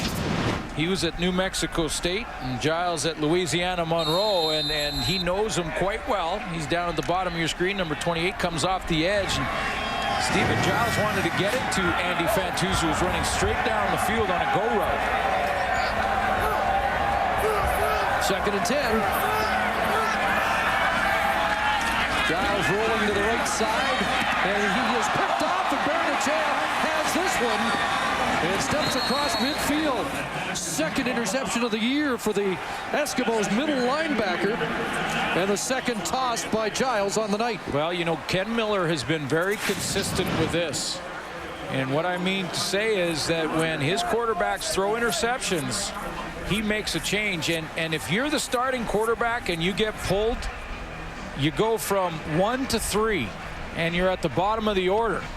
And that's what happened to Michael Bishop a week ago when Durant started. That's the 2nd interception now for Stephen Giles. And with all the momentum, the wind at your back, game in control, you can see the coach unhappy with that mistake. Eskimos start, Saskatchewan 53. Short drop, open man, Kelly Campbell, 35-yard line. Brought down by Eddie Davis. There's an example of Ricky Ray keeping a tight spiral on the football, or as good a spiral as he could into this wind. And he showed that he can make that intermediate throw in the wind. And I think that's probably the best you could ask for, is sort of that 10 to 20-yard distance. Anything further than that, the ball will hang up way too long. On a normal day, you might say they're in field goal range, but I'm not so sure here tonight. Probably need another 5 to 10 yards. And he'll drop that one off for Campbell, makes the catch. And Maurice Lloyd knocked him off balance. And they'll spot it. Take a look at where they will spot the football. Right at the 30. Maurice Lloyd doing a nice job in his drop here to get wide enough so that he can cut off Kelly Campbell. There he is there. And he's going to drop not straight back, but see how he widens? He calls Kamal Peterson to his teammate in the middle, Anton McKenzie, and then is outside wide enough to cut down Kelly Campbell. 4-yard gain for Campbell. 2nd and 6. Under a minute to go, the Eskimos use their timeout in the first quarter. A lot of time, a lot of steamboats. Anybody open? Ray takes off, and he gets to the first down stick just ahead of Sean Lucas. Chris, look at this different defensive setup for the Saskatchewan Roughriders. One that I don't know that I've seen in the many years I've been around this game, and it's just so many different looks. So look at the stack in there. You got 3 defensive linemen. Now you've got all the guys in coverage. Ricky Ray's holding this football going. I see nothing but a sea of green back there. Nobody home, but he ran that time for first down. Stops the clock, 41 seconds remaining. Trying to give a better taste of this first half. Drop McCarty. And Calvin McCarty upended at the 18-yard line. Anton McKenzie, the tackler, and Maurice Lloyd revved up about something down there. There's the architect. Yeah, Richie Hall, the defensive coordinator, his 15th season as a coach here in Saskatchewan. 8th season as the defensive coordinator, and there are some different looks that quarterbacks face when they face the Saskatchewan defense, and I just showed you one. McCarty had 5, so it's 2nd and 5. And again, Ray has time, and this one intercepted. Eddie Davis has his first of the year. 5th turnover of the first half, and this one takes points off the board for the Eskimos. And this is what I'm talking about with Ricky Ray being uncomfortable. And you don't see this very often, and you haven't throughout his entire career. Watch him come up to the line. The crowd is affecting him. He doesn't really have any pressure on the play, but watch how he gets jumpy. He's jumpy. He's jumpy. sir. He has to bounce around. He really didn't have any pressure there. But he never looked comfortable. He never settled down. He never set his feet and looked down the field to deliver a strike. He was bouncing around the pocket, moving around without any pressure in his face, and he throws an interception. Those veterans on that side of the field for Saskatchewan, Omar Morgan on the corner and Eddie Davis without an interception until this 17th game of the year. Well, you knew it would happen for Eddie Davis at some point. He had 6 knockdowns. He had his hand on the ball a couple times. And I asked him how many he thought he could have caught. He said a couple this year, but he finally gets on the board in the interception column. So the Roughriders kill the clock. 5 turnovers, 2 defensive touchdowns, and a thorough domination of the Eskimos through 30 minutes.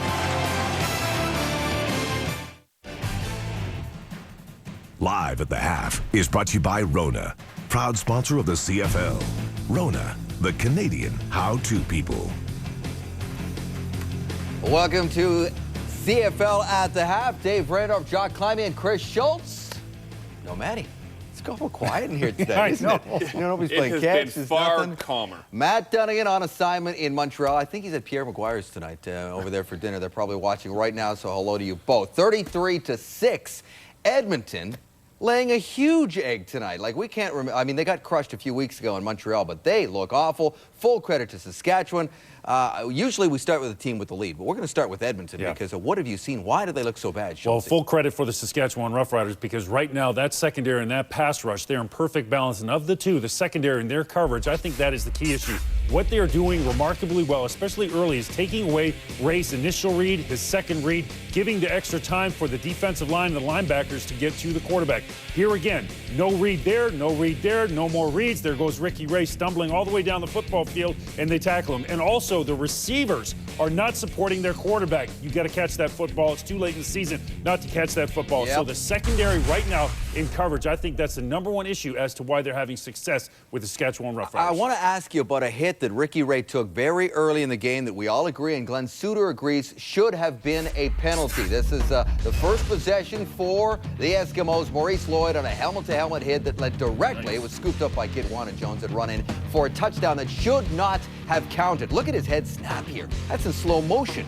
So I ask you, Jock, I'll ask you, did that hit, and this is a good question for Matt, but he's not here, but did that hit affect Ricky the rest of the half? I don't think so. I don't think he was playing very well before that hit, and he's a tough guy. I've seen him get hit like that before. No, I think that hit really, imagine this, okay, we went there about 7 o'clock, right, Eastern time. So imagine I come up to Dave Randorf and I take a baseball bat and I go whack, right in the head. About 6:55? Yes. You think Dave Randorf will be really coherent after getting hit in the head with a baseball bat? Excellent analogy. It's the truth, though. I would be less than hit, sharp. No, but it's the He's not truth. exactly tough, our host. It no. affects you. You get bang like that? That's not true. Jock, let's talk about Stephen Childs. Speaking of tough, first CFL start against the team that brought him into the league. What have you seen from him? The third starting quarterback the last 3 weeks for the Riders. Yeah, and I think we're going to see a quarterback change at halftime as well. But what I'm seeing is him struggling with the wind, and that's what I think's happening with Ricky Ray. I think that what we're seeing, the reason why he's holding on the football is because he's not sure what's going to happen to the ball when he releases it. As Giles was also similarly concerned every time he released the ball when going against the wind. He was way off target. He just didn't look comfortable. He had absolutely no confidence that this ball was going to get to where he wanted to go. The second quarter was a completely different story. He was on the mark, and he looked far more confident. The wind, as the guy in the stand said, he had a sign that said TSN says wind may definitely be a factor. Wind is definitely a factor. And Ricky Ray, I think, is really struggling with it right now. I think that's why he's holding onto the football. He doesn't know what's going to happen when he lets go of it. You just got to let it go. Well, the Edmonton Eskimos are staring at crossing over to play the Winnipeg Blue Bombers in that East semifinal unless they can get their act together in the second half. 33-6. Game 1 of our doubleheader tonight. Welcome back. Here are your halftime numbers brought to you by Tim Hortons Always Fresh Jock Climbing. David, you see these low passing yardage here? That's caused because the wind. You see the wind? It's blowing this way down. Other way. Oh, gee, Other way. I feel like a weatherman. This is great stuff. Okay, sorry, this way. Okay, wind. Big wind. Blowing. Hard to throw in, David. Oh, boys and their toys. Very immature. Here's Ray Morrison speaking to Ken Miller. Ken, let's talk about that defense. You wanted to get back to the form of defense you had in the first 6 weeks. Seems to me you got it here tonight. Defense playing great. just a superlative. What have you seen in their offense as you've been able to exploit so much? Well, you know, our defensive coaches have a great plan, and the men are executing it. Talk about Stephen Giles. 2 interceptions, but 1 drive to the Cates touchdown. How would you assess his performance here? Well, we have a pretty good lead. We're probably going to go to Michael in the second half. Michael Bishop. Okay. Thank you, Coach. Thank you. Ooh, Jock Climby calling that one moments. Amazing. Pretty proud of yourself, aren't you? All right, that was Ken Miller. We're going to see Michael Bishop. Right now, we're going to see Holly Horton. Holly has come in here. Hello, Holly. Hello. How are you tonight? I'm fine. How are you? Good. What's up? Little hockey tonight, I understand. Just a little, yeah. Not only a doubleheader of CFL, but a full slate of hockey. All 30 teams in action. We begin with the first installment of the Battle of Ontario, and we pick it up in the second. 1-0 Toronto. Mikhail Grabowski wires one top shelf past Alex Auld for his first of the season. It's 2-0 Leafs there. It is now 2-1 in the second. Ducks and Canadians, second period, 3-2 Montreal. Scramble in front of the Habs net, and Corey Perry buries the puck. His first of the season ties the game at 3. It is now 4-3 Ducks, and Carey Price has replaced Yaroslav Halak. Devils and Flyers in OT tied at 2 when a fan throws what looks to be a smoke bomb on the ice, delaying the game for a few minutes. Play resumed. Jeff Carter scored the winner, and the Flyers will take this one 3-2. A reminder, the next edition of SportsCenter comes your way after the CFL doubleheader about 1 Eastern time. We will have your complete hockey story and also, hopefully, highlights from Game 3 of the World Series. They're hoping to get that one underway shortly.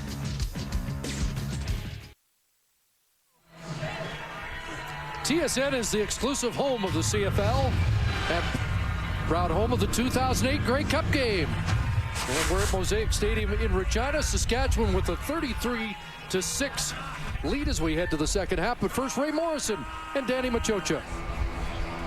Well, Coach, they've generated 24 points off of turnovers here. You've had 5 turnovers. What happened in the first half to your team? We didn't show up to play. It's embarrassing, and we're going to find out here in the next little while what we've got as a football team. So we just can't turn over the football and think that we're going to win football games. So we got to compete, and we'll find out if they do compete here over the next little while. What about Ricky Ray? He took a shot. Is he okay? He looked good at times. He had some time late in the half, but at other times maybe not. Is he all right after that hit? He'll be fine. He'll be fine. Okay. Thanks, Danny. Appreciate it.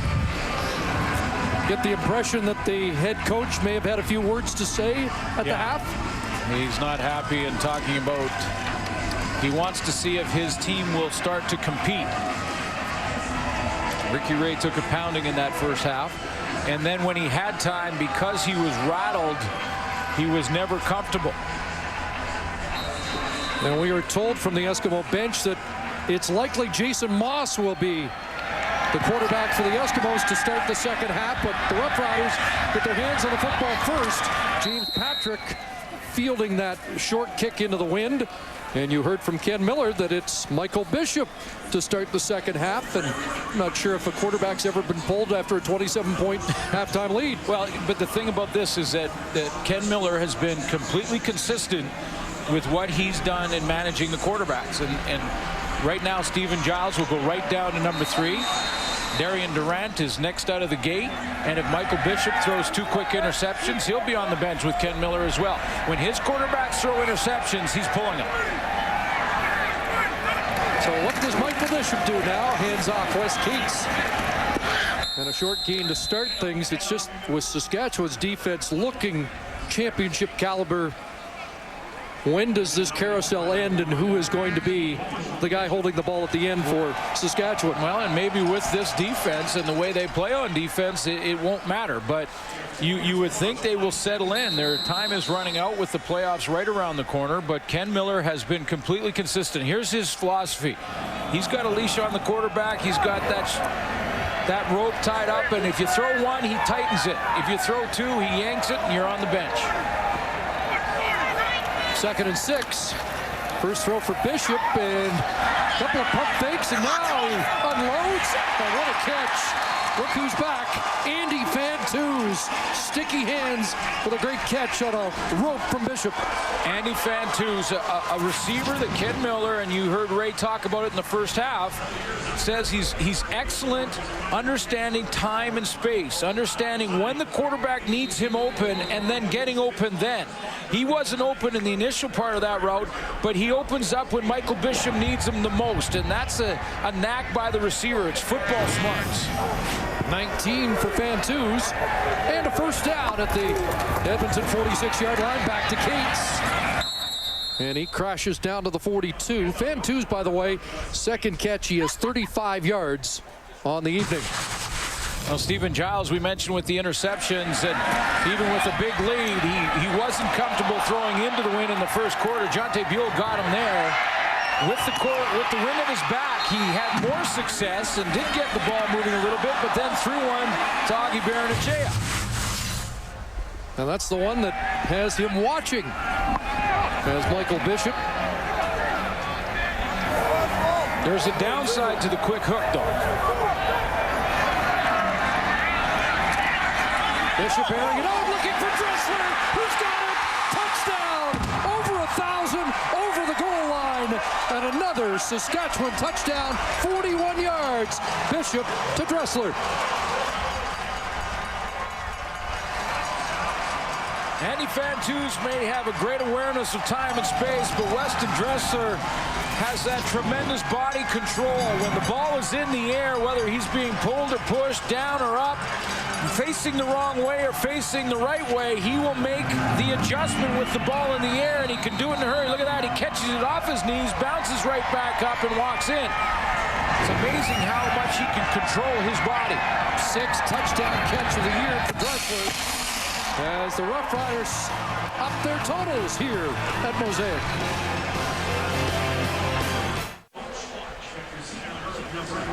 Just a few moments ago at halftime, Weston Dressler was presented with the fans' choice as most popular player for the 2008 Roughriders season, and here's how he says thanks. Well, I guess so, and he gets that big run to the line of scrimmage. He's about 15 yards back.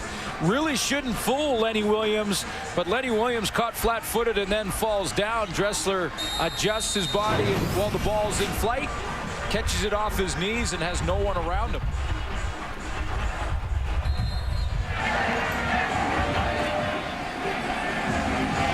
So the second time the Roughriders have hit 40 points on the year.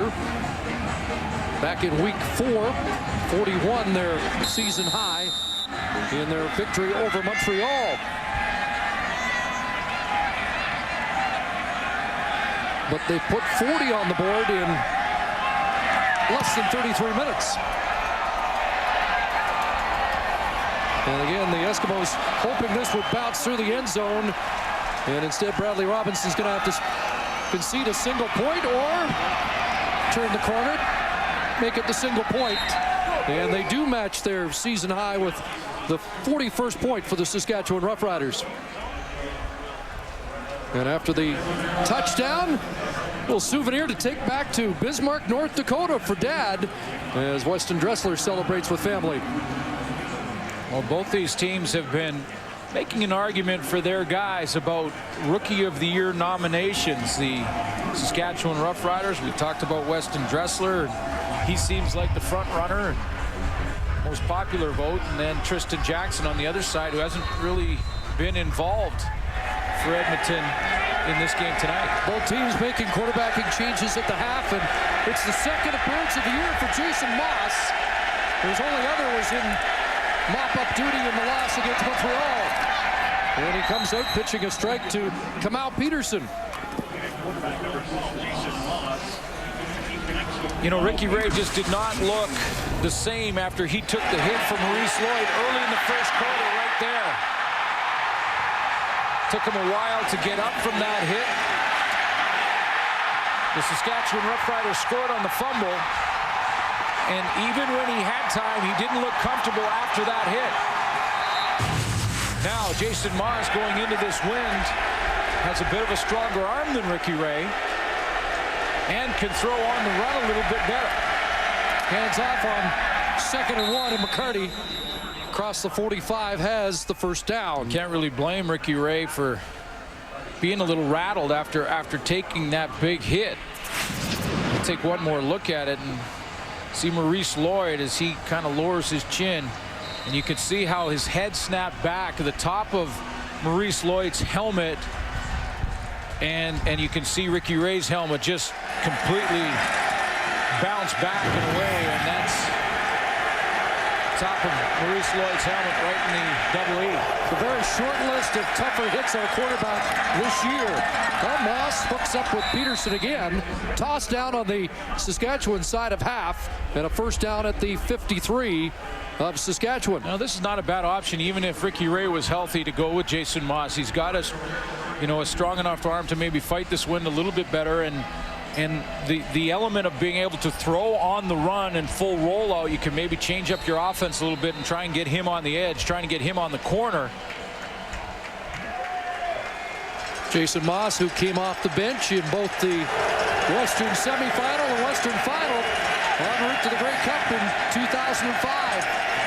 First down, time. Well, that skips short of the intended target, Andrew Nowacki. There's what happens when the ball doesn't spiral out of your hands. And see, when it comes out of your hand in a wobble against the wind, it's going to just flutter to the ground and get just knocked down. Defensive players can play a lot more aggressive in this case too. You can play almost a trail technique, and you could say to the receiver as a defensive back, go ahead and try and run by me. I don't think your quarterback can get it there. So you can play underneath and more aggressive in your coverage. Three-man front, Kitwana Jones, John Chick, Luke Mullender, Bernal Williams standing up at the line. Now they send 5, and Moss is out for Nowacki, incomplete. You see what I'm talking about with the rush, because early on pressure just continues to bother these quarterbacks. That time Jason Moss rushed the throw when he really didn't have to. Maurice Lloyd had snuck up to the outside, and he was coming here. You see him kind of hiding up here. He's sneaking up to the line of scrimmage right beside Kitwana Jones, but he's not a problem. He's picked up by Comiskey. Moss has more time than he thinks, but he rushes it. So Dressler drops back, Prefontaine to kick. James Johnson also back. And it will be Johnson from his 10. Good return. And a big pop at the 25. 42-yard kick, 15-yard return.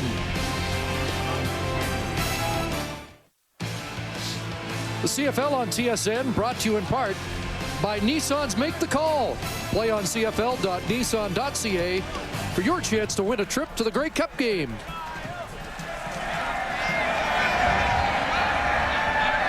They're loving it here in Regina tonight. And some of them aren't even feeling the wind. Michael Bishop's second series, and Wes Cates going nowhere as Augie Baranachea was there to make the quick stop. Well, this quarterback rotation's interesting in Saskatchewan, and there's an upside in one way, in that the quarterbacks, all three of them for the Riders, are always mentally prepared to go in the game at any time. I mean, even if you have a big lead, you may be in there, and so they all know that, and they all have to prepare. That's the upside. The downside is the guy who's in there, in this case Michael Bishop, could be looking over his shoulder and a little hesitant because he doesn't want to turn the ball over and end up on the bench. 2nd and 10. Looks to the near side, complete. There's Matt Dominguez in front of Jonte Buell.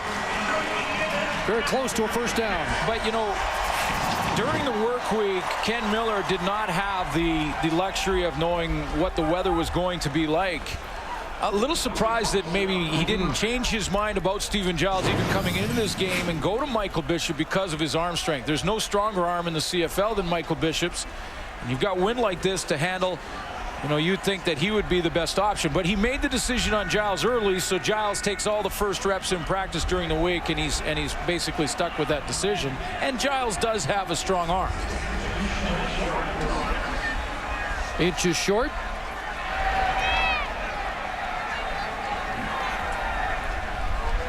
And if everything is according to how it's been laid out here in Saskatchewan the last couple of weeks. Darian Durant is now waiting in the wings. What are you going to do, go without us?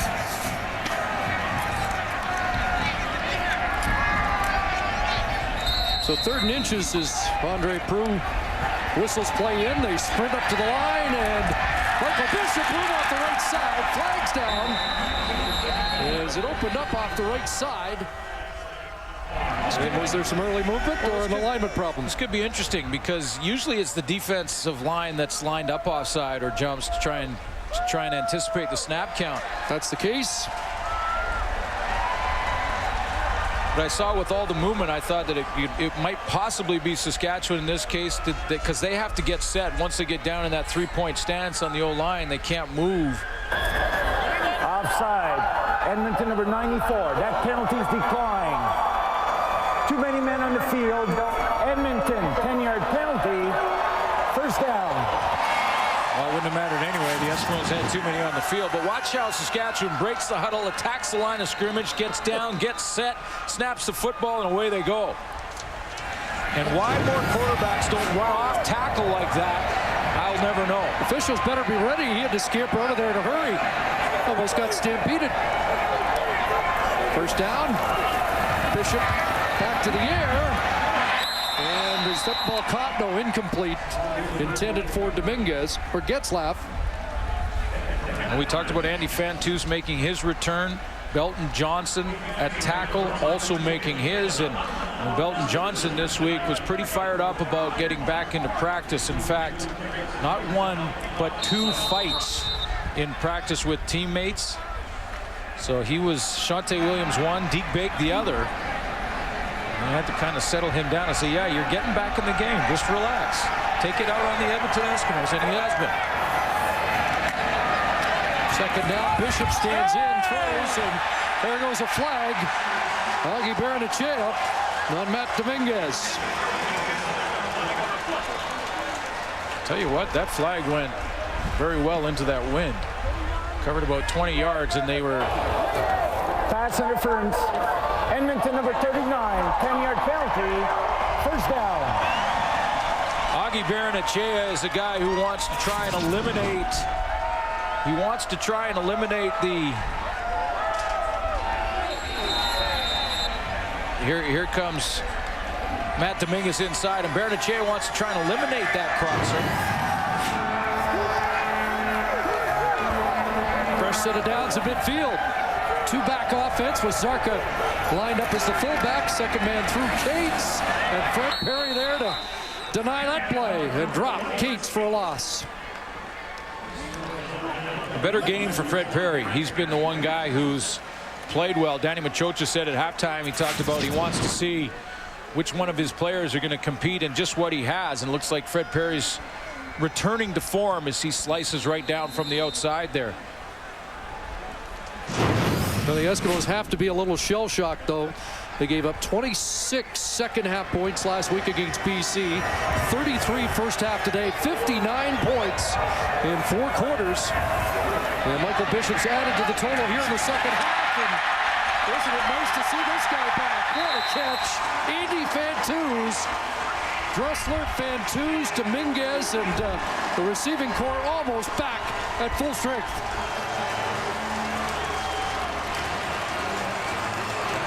Michael Bishop takes advantage of the rotation in the coverage. Just here, over here is Bradley Robinson, and he's rotating into the middle of the field. Fantuz is going to cut right across his face over the middle and make him react back, coming the other direction. So it's, again, a little bit of misdirection from the offense. When they see the rotation coming from one side to the other, they go opposite. And it's a first down at the 36. Back on the ground to Cates, and he just gets back to the line of scrimmage. And so Cates has been quiet here in the second half. Everyone talking coming into this game about how important the run game would be in a win game like this, and the defenses were listening. The Edmonton defenses have done a pretty good job against Wes Cates with 15 carries, just 48 yards. But that's trying to find a silver lining in a game that has been all Saskatchewan for Edmonton fans. Michael Bishop in a passing situation. 4 for 5, 91 yards, a touchdown here in the third quarter. Looking for more. That ball off Bag, and it's that kind of night. Do you believe that? Bag to Getzlaf, and Mike Abametric tells you that's another Saskatchewan reception. Well, he caught it. He got his arm underneath it. It went right through the hands of Bag and into the hand of Getzlaf. I think he actually caught it with one hand. The double crossers there, 2 quick posts over the middle, and it's almost like Rob Bag sort of tipped it to him in the perfect spiral.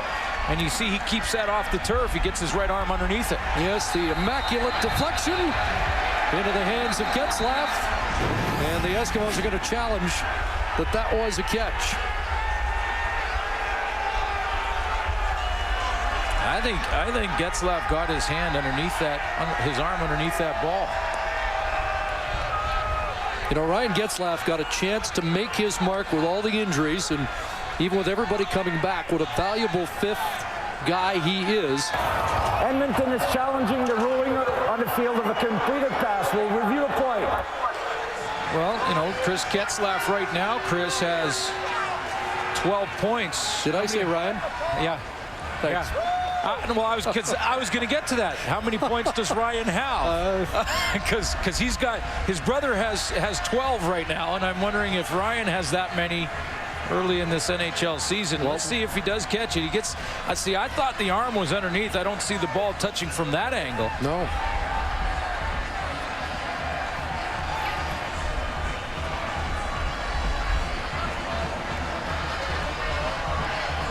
Here's another look from a different angle.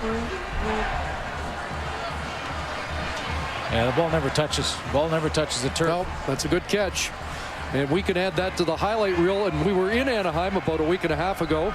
Not to dig myself out of trouble here, but we took down. After review, the Saskatchewan player did catch the football. It will be first down Saskatchewan. It is a catch indeed. And we took down a little highlight reel, a brother for Ryan to have a look at. And both Getzlafs making their mark in 2 different leagues. He can't have 12 points yet, can he? No, he certainly doesn't. No. Not yet.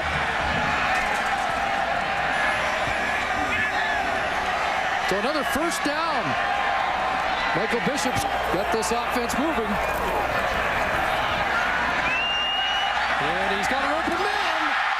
Rob Bag stretching out, looking for his first CFL touchdown. And as was the case in Montreal, he comes up a yard or 2 short. I love the way that Michael Bishop flips his hips around so that when he can use his shoulders and get momentum on the throw. Watch, he's rolling out now. If he just throws it now, see how he gets that left shoulder all the way around, so when he's got all the torque and twist in his core, so that right arm can just rifle it out there. I mean, he can strong arm the football and get it there, but he showed tremendous technique on that rollout to his left.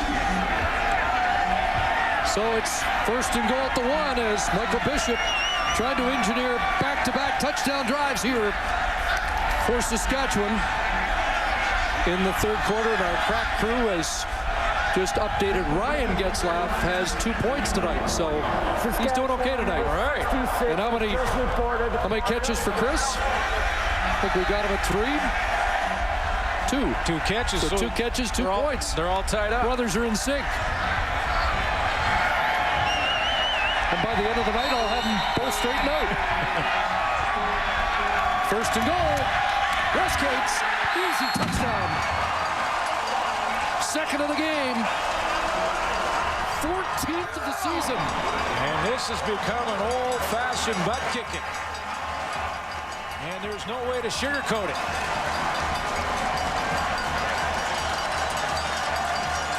No, if the Eskimos were going to respond to Danny Machocha's halftime words, we haven't seen it yet.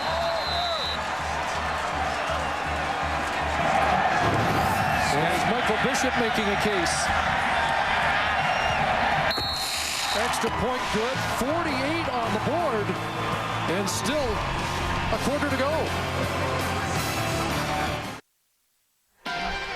The NASCAR chase for the Sprint Cup continues tomorrow as the track heats up at the Atlanta Motor Speedway for the Pep Auto Boys 500. Live coverage available on TSN2 beginning at 1 Eastern, 10 Pacific, and it's available in high definition. Well, the floodgates are open against this Edmonton Eskimo defense.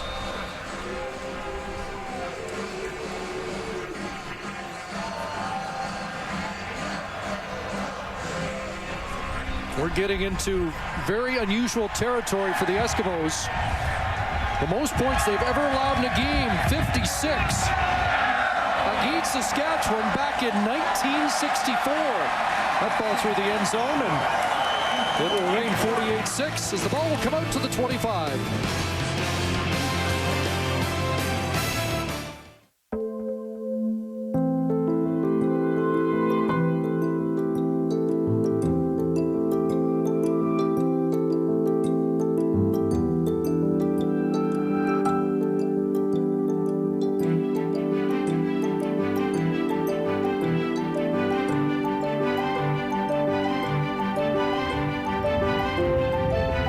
Infinity. Let the performance begin. Official sponsor of Cirque du Soleil.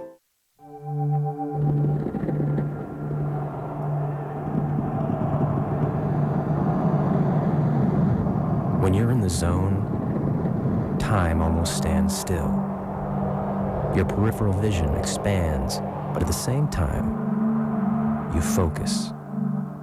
People take a lot of different paths to get to the zone, but many of those paths have the same starting point.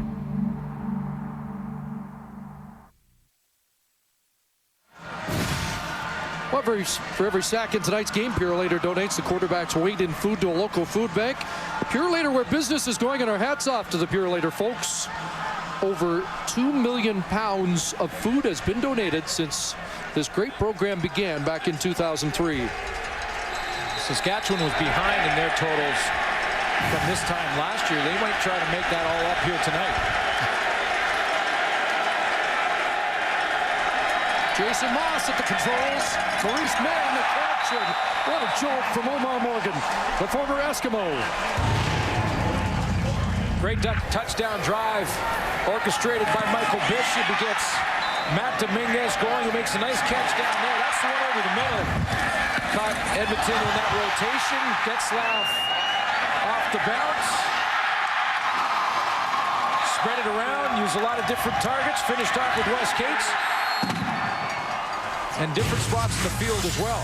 11 plays, 85 yards, and that man has to be the happiest man in the park right now.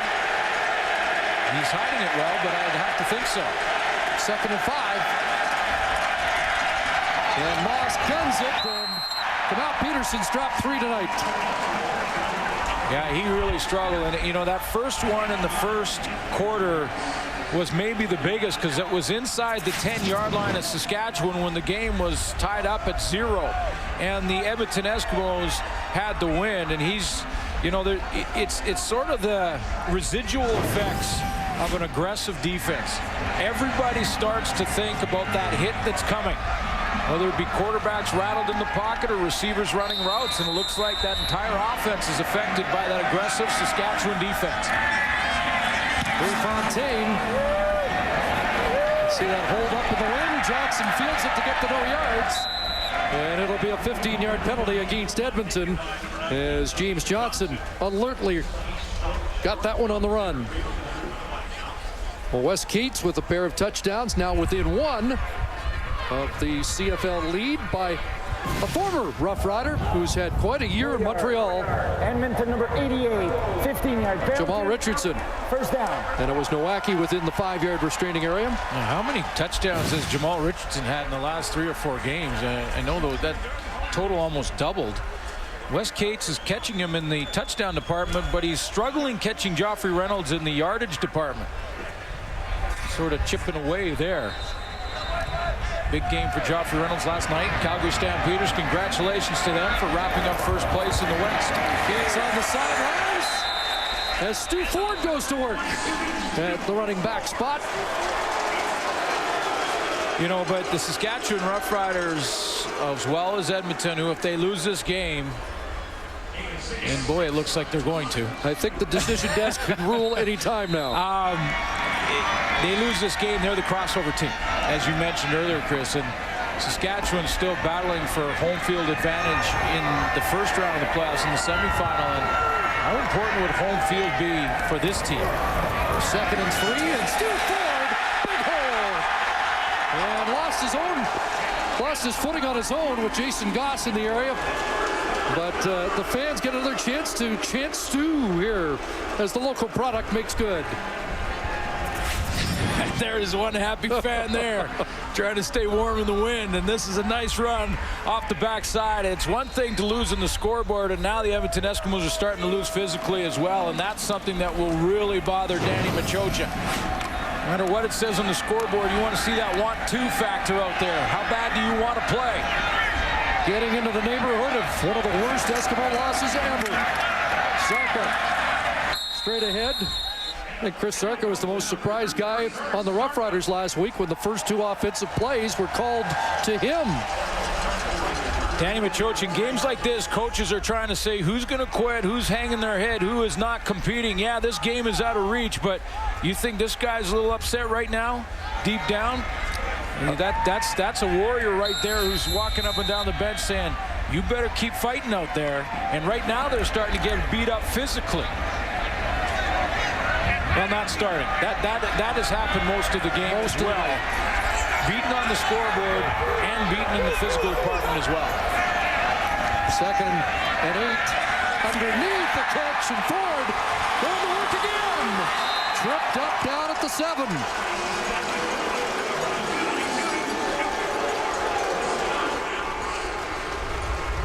So it's 1st and goal, 3 straight drives for Michael Bishop.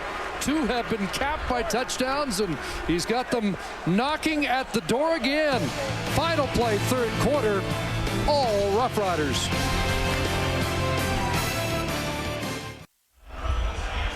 Third quarter stats brought to you by Tim Hortons. Always fresh, always. Well, on the right side column, you have a team that came ready to play and competed from start to finish through 3 quarters. On the left side, a team that did not. And they came early. The Edmonton Eskimos, an extra day. Now we know that they will be the crossover team. Will meet Winnipeg in the Eastern semifinal. We're not sure about Saskatchewan. They have to win next week and hope BC loses either tonight against Toronto or next week against Calgary. Stampeders won't have anything to play for. No, they won't. And we've already talked to John Huffnagel about that, who says that they will probably play their starters as if it was any other game, at least for the beginning. I would say about a half, probably. 1st and goal. Stu Ford again, this time stacked up and got back to the line of scrimmage, but not much more. So interesting scenario here is the Edmonton Eskimos will go over and play the Winnipeg Blue Bombers. The Saskatchewan Roughriders, as you mentioned, Chris, still need help from BC. BC can host that playoff game, the semifinal game, but how important would a home game be here for the Saskatchewan Roughriders? They could get another sellout. It would be worth about $500,000 in the bottom line. But that home field advantage, the 13th man here, is bigger than most places. Yeah, I think it's biggest of all right now. 2nd and goal, end zone, Fantus, touchdown. And they get even better with Andy Fantus back in the lineup. Well, they're getting healthy in more places than one. I mean, that's Andy Fantus. You've seen him contribute right out of the gate tonight. Wes Cates in his 2nd start returning from injury. Up front, Belton Johnson at tackle returning from injury. And then on the defensive side, John Chick. He's back and playing well. Anton McKenzie, DJ Flick around the corner. This team is starting to get healthy at the right time. Watch out. Kanji to attempt the 55th point of the night. And it is 55-6. Saskatchewan.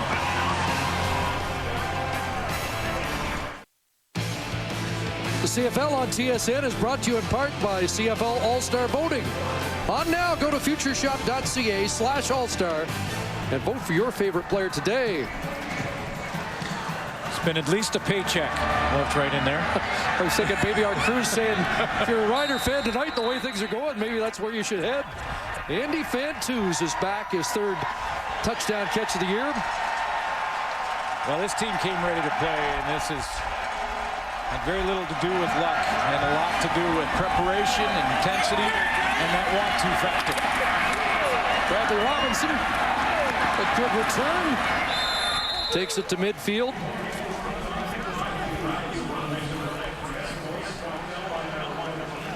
Well, I mentioned the worst loss in Edmonton Eskimo history was 1964 against the Saskatchewan Roughriders.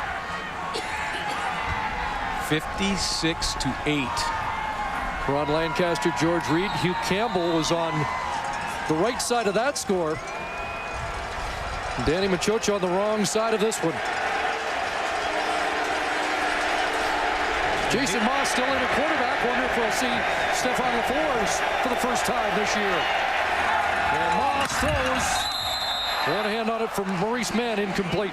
You know, and these hurt. I mean, I've been in this situation as well, and I've been on the wrong side of them. I remember a Labor Day rematch in Winnipeg where it was 50-something to about 6 or 7, something like that, and they hurt. The bruises that you get every game hurt more. You start to doubt. There's self-doubt that creeps in. You wonder how good of a football team you really have. It's going to be an uphill battle, both psychologically and physically, for Edmonton to bounce back from this. And the Eskimos have had fourth quarter lows even before tonight. No points in their last 3 fourth quarters. Outscored 20-0 last week by BC. Long out, and that pass incomplete, and that looked like another case of maybe footsteps being heard. So drops have been a problem tonight for the Edmonton receiving corps. You don't very often see it, Chris. You know, at the pro level, you talk about trying to, you know, intimidate the opponent. Football players are always trying to intimidate their opponent, and you don't hear it very often at the pro level, but I think it's happened here tonight. The Saskatchewan Roughriders played so aggressively in the first half, they've intimidated the Edmonton Eskimos. Danny Machocha said it at halftime that he was embarrassed. That will not sit well. James Johnson fields it at the 10. And he'll be brought down. Eventually around that 10-yard line. 2 minutes, 20 seconds into the fourth quarter.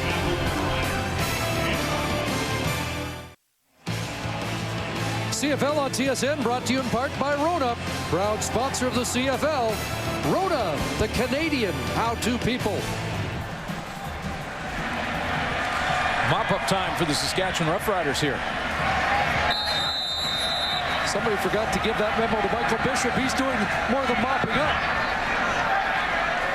8 for 9, 153 yards and 2 touchdowns. So far the second half, and Stu Ford doing more than mopping up. And they love it when a local product performs like Stu Ford is. Well, it's straight through the lineup. We've seen Andy Fantuz, Weston Dressler, a couple of big plays. You know, I mentioned earlier that both teams were really lobbying for their own players. Tristan Jackson for the Edmonton Eskimos right there, and Weston Dressler. And when you compared their all-purpose numbers and their return numbers, you could actually make an argument for Tristan Jackson. Those numbers were coming into tonight, but my vote was for Weston Dressler because of what he's done on offense. And after tonight, Weston Dressler kind of sealed the deal almost. I mean, we haven't even said Tristan Jackson's name, basically. 83 receiving yards tonight, a touchdown, 12 punt return yards for Weston Dressler. You combine the fact that with all the injuries in the receiving corps, and he had to become the go-to guy for Saskatchewan. I mean, you can make an argument for Tristan Jackson, but I don't think it's going to hold up when it all comes down to vote time. You know, Weston Dressler, because of all the injuries, had to become, or did become, the go-to guy in this offense. 6 100-yard games. Second and short. But here's a concern for the Edmonton Eskimos defensively. They've now in basically 1 3/4 games, giving up 98 points, just shy of 100 points on defense. Over 500 yards last week, 33 first downs chalked up by BC, and Saskatchewan doing it to them here tonight. And you know, if you just don't look at the scoreboard and you have that Saskatchewan this drive here starting inside the 10, and a chance for Edmonton to sort of physically assert themselves and try and stop them there and get the ball in good position with the wind. Their defense goes out there and, you know, gives up a couple of first downs in a row and gets them out of trouble. So, you know, the question marks as we go into the playoffs here for the Edmonton Eskimos, Rick Campbell, the defense coordinator, is going to be asking, what's the personality of his defense? What does he really have on defense? This defense on Edmonton has rotated 9 different defensive linemen through the system this year. They're still not settled on the defensive line. And the only silver lining tonight, and I'm looking for one, is that they've been better against the run tonight, but just getting shredded in the air. And they've been a struggling run defense most of the year. This is a chance for maybe Tristan Jackson to get something done here. We'll see if he can get a return. It's hard to believe, though, Glenn, 2 weeks ago, this Edmonton team went into BC and won. And now Bourne on the run. And it gets again one of those rugger-style running kicks. The ball was dropped, and did Edmonton maintain possession? No yards will be the penalty. And we'll step out. 10.5 to go.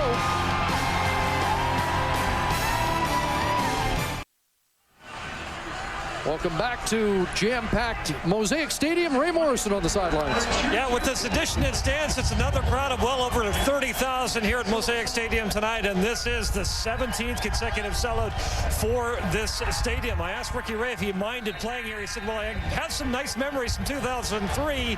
I won a Grey Cup here, but over at that Edmonton bench, they're not having fun here tonight. This crowd is loving it, sensing that potential home playoff game. They're really into this tonight.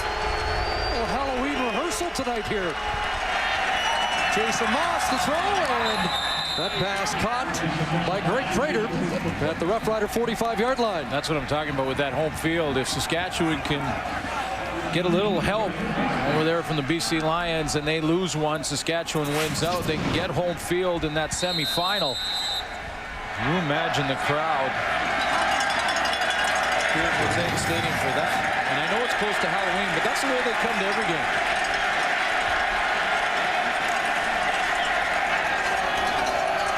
Well, Peterson a catch. And the tackle made by Scott Gordon and Sean Lucas. Little blip in the radar here tonight for Kamal Peterson. He's had such a great year. And it's too bad that he had this one game, because you know, I would have considered him and still do a front runner for outstanding Canadian in the CFL, and I think his numbers warrant it. It just, every now and then you have one of those games, and this is one of those games. And he had plenty of company tonight. Second in the pair. McCarty left side. First down.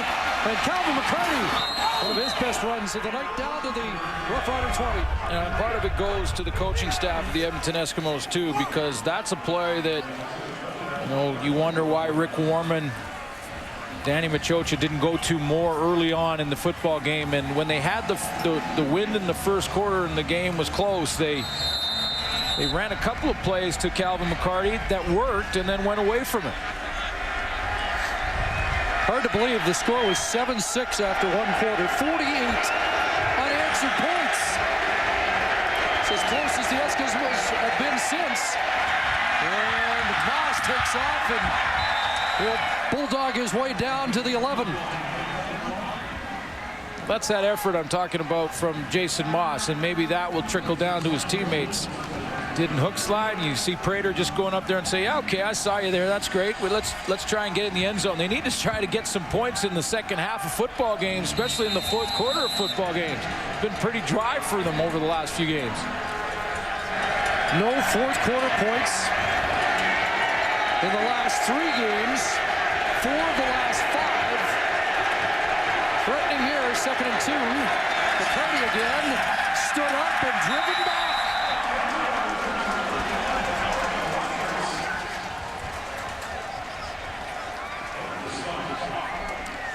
Last 4 games, 13 points total.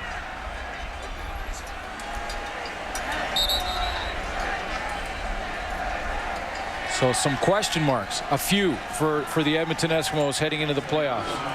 And the second half has been a problem a lot of this year. Their 7 losses prior to tonight outscored 133-63 in the second half. But an injured Roughrider on the play. And while he gets attention, will step out. That's Maurice Lloyd.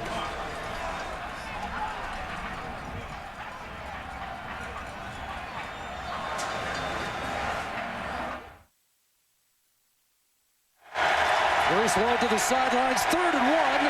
Mike McCullough comes in his place. And McCarty cuts back, first down. Down to the 7-yard line, and it'll be 1st and goal, Edmonton. I'll tell you what I mean with the Edmonton Eskimos and how much a game like this will hurt them, even though they're down on the goal line and just man-to-man. 1989, Saskatchewan beat Ottawa 58-22. August 7th, and I was in that game and don't remember it. That was a big win. I remember the time we got beat 55-3 in Winnipeg in the Labor Day rematch. 1st and goal. Moss rolls, hit. And a pass incomplete, intended for Matt Bertrand. Omar Morgan there, and plenty of heat on Jason Moss. You know, that's one of the amazing things about this Saskatchewan Roughrider football team is it doesn't seem to matter who's in there. This time it's John Chick. He's free off the edge. They do it with schemes. They do it with speed. They disguise, but they can also rotate people through the system. We've talked at length about their injury situation.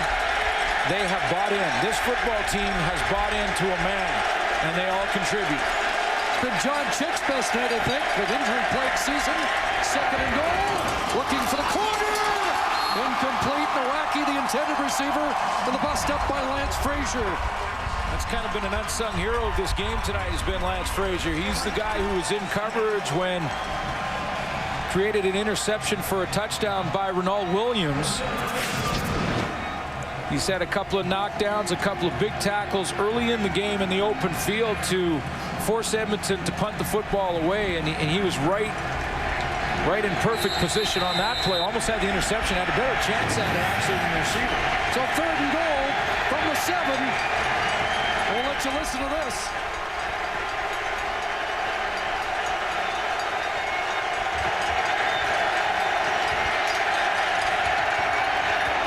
Jason Moss, incomplete. Right about now, the Eskimos are saying no Moss.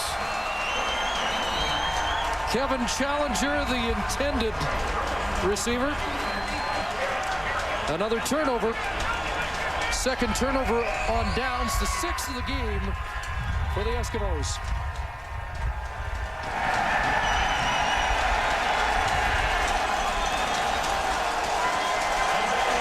Saskatchewan will finish the regular season in Toronto. Edmonton finishes against Montreal at home. This will be the 11th win for the Roughriders. 23 wins in the past 2 years. Last time that happened, the 70-71 campaigns. So Saskatchewan takes over on their own 7-yard line. And Stu Ford's going to get more work. A couple there. Tyler Klutz the tackle. It really has been an amazing run. Leader Post wrote about that this week. 24 wins over the last couple of years. You mentioned between 70 and 71. The last time since 77, the team's only had 7 winning seasons. And last year and this year, 2 of them.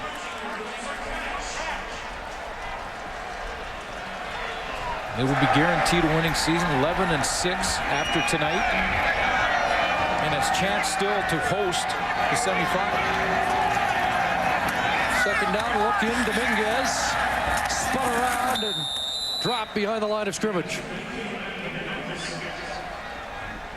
5 minutes left, and Saskatchewan will have to kick.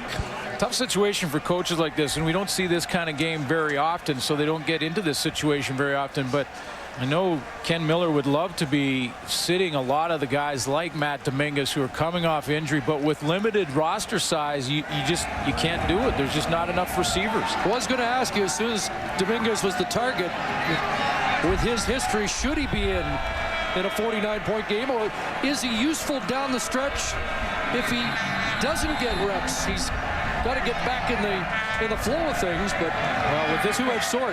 With this much time, Chris, I think you'd want to get him out. But again, with the limited roster size, it's tough to do that. I mean, once you put Michael Palmer in there and you get Stu Ford in there, you're kind of down to your backups, right? Jamie Borum will run it out and concede 2 points. The first 2 points for the Eskimos since the end of the first quarter. And tonight's game story is brought to you by Molson Canadian. This is our beer. Ricky Ray took a hit from Maurice Lloyd early on in this football game and did not look right after it. 6 turnovers for the Edmonton Eskimos. Their fumble challenges continue. Stephen Giles did that. And when he did that, he came in. And it's pretty simple for Ken Miller. The one thing that the quarterbacks know is if they throw picks, they'll be standing beside Ken Miller. And that last game in Toronto looks like Michael Bishop may indeed, and we don't want to be presumptuous because it's been hard to figure out the three-ring circus quarterback-wise, but looks like Michael Bishop might go back to Toronto as the starting quarterback against his old team. You know, he's looked really good in this since coming in, and I thought he was a little hesitant in his first series, and that doesn't surprise me. But once he got the wind at his back, he was bang on. His receivers making a bunch of good catches, but Ken Miller said. Ken Miller this week said there's 3 criteria that he puts on his quarterbacks, 3 things that he looks for. 1, they have to operate the offense. In other words, have a good understanding of the offense, understand the play calling procedure and what they're doing. They have to, number 2, make good decisions. That's the interception factor that he's talking about. And number 3, then go out and make plays. And he also said, which I found interesting, is they don't have a depth chart that's the normal type of depth chart here in Saskatchewan with quarterbacks. It's a horizontal chart. They've left the Eskimos horizontal tonight.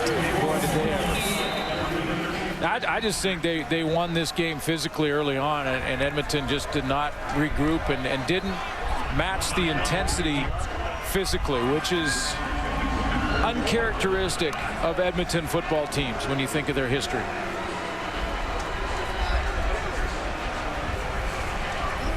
But they have been a bit Jekyll and Hyde, the Edmonton Eskimos. I mean, they go into BC, haven't won there since, I think, 2004, and beat the Lions 27-20. And then lose and don't look very good at home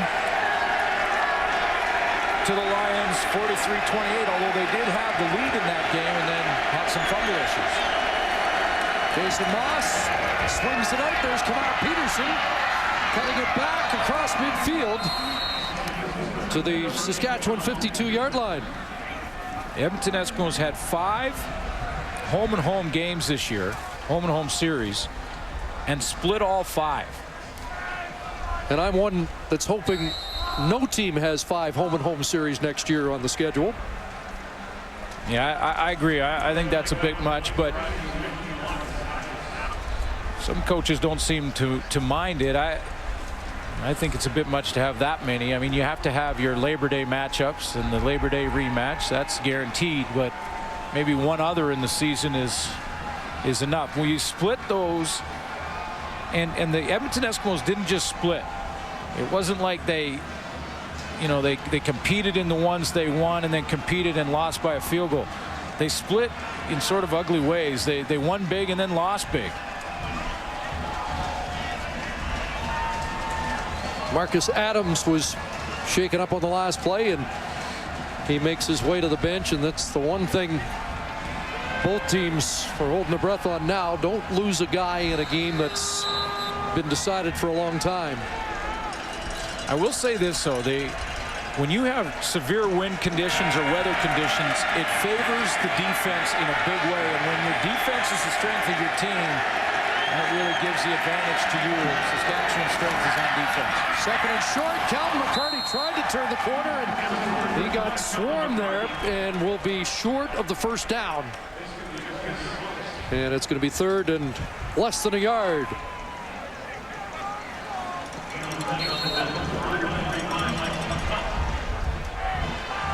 James Johnson now in at the corner for Omar Morgan.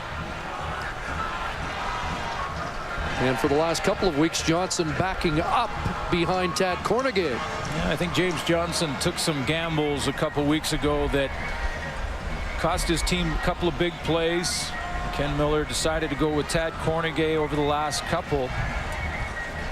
That's last year's Grey Cup Grey Cup player of the game. It's another indication, though, of the depth this Rough Rider defense has. We've talked about Ronald Williams, and now you got a guy like James Johnson, the Grey Cup MVP, as a backup. And Richie Hall has apparently declared this one in the books. Well, I think he just at halftime he just decided that he could come out and yeah, hard for him to find much fault in this performance. Top to bottom, defense, a dominant performance on defense, absolutely dominant. Third and inches, and flags are flying. You know, and he deserves a ton of credit, Richie Hall. You know, there's a guy who's been around for 15 years, and that's a bunch of different head coaches and different systems and different philosophies, and he's sort of adapted throughout. And when you see some of the schemes that he has, and all of his players understand them so well that they can play at full speed. Illegal procedure. Edmonton number 30. 5-yard penalty. Still third down. Well, Matt Bertrand, who was lined up at tight end, moved prematurely, so it's third and just over 5 yards. Chris, it's one thing to have a lot of schemes and a lot of plays, basically a lot of different formations, but if your players don't completely understand them and haven't bought in completely, and you're not a good communicator, you're not teaching them well to the players, and be surprised how many coaches have problems with that, then they're just out there hesitating and they're not sure, so that takes an extra split second. But not Saskatchewan's defense. They play their schemes full speed because they understand them. Prefontaine boots it away. Yeah, they'll let that one bounce, and this one is going to roll right through for a long single point. And it's now 55-9 Saskatchewan. And our CFL on TSN doubleheader continues next. The Argos in Vancouver to take on the BC Lions. Live coverage begins immediately following this game. Gainer and all the Rough Rider fans are going to put on their blue and white and cheer for the Argos. Well, with the way the defense played for Saskatchewan tonight, Gainer could play quarterback. I think they'd be fine. I guarantee you one thing, that next game will be closer than this one. I'm way out on a limb. Way out of the limb. Stu Ford's getting more work, and Fred Perry brings him down. Yeah, you bet that everyone heading home to watch that football game here from Mosaic Stadium. We're going to be cheering for the Argos in that one, try and steal one on the road. BC Place against the Lions, who have to keep pace now. If the Lions win out, they host, and Saskatchewan will go to BC for the semifinal. Don Matthews looks for his first win in his old stomping ground. Stu Ford, 7 carries, 49 yards. And 2nd and 6. Back to Ford. So Ken Miller's calling off the Dogs here. Yeah. And the most lopsided win in Saskatchewan history may not happen tonight. They are 1 point short of matching an all-time best. Headsets put away somewhere around the third quarter. And the TSN turning point in this one, the coin toss. Actually, the Edmonton Eskimos won the coin toss. And there was a lot of... seems like a long time ago. A lot of pregame talk on the Eskimo side of how big that coin toss would be. Jason Moss apparently doesn't have a good record, but he won tonight, and I guess it didn't matter.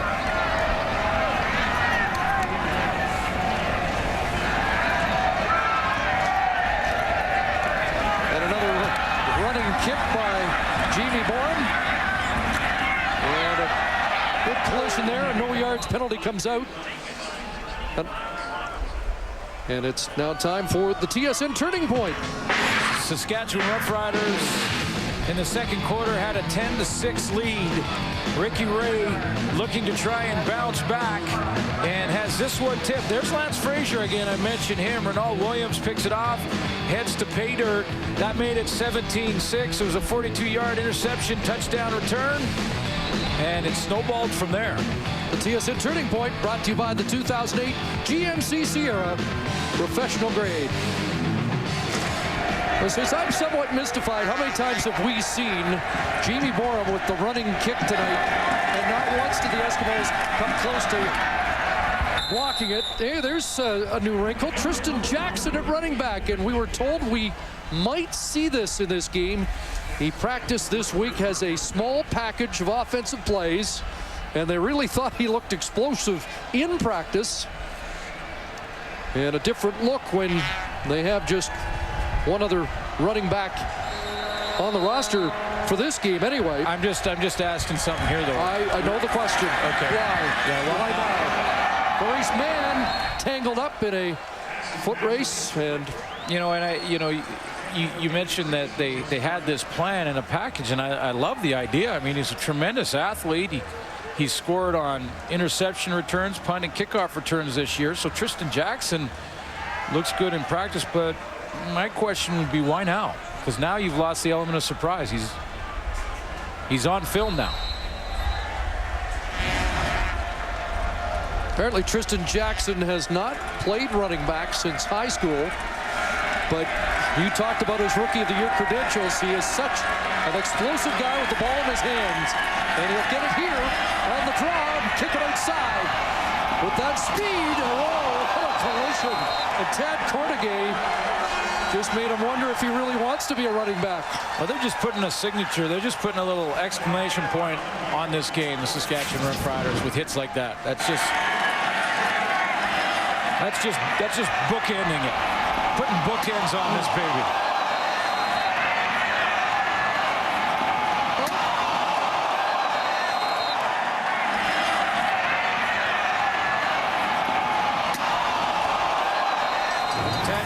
Saying that's the way we started and that's the way we're going to finish. That little bobble really set him up for a tough hit. That pass behind the intended target. Final minute here, and another turnover on downs. Third time that's happened tonight. 7 turnovers in the game.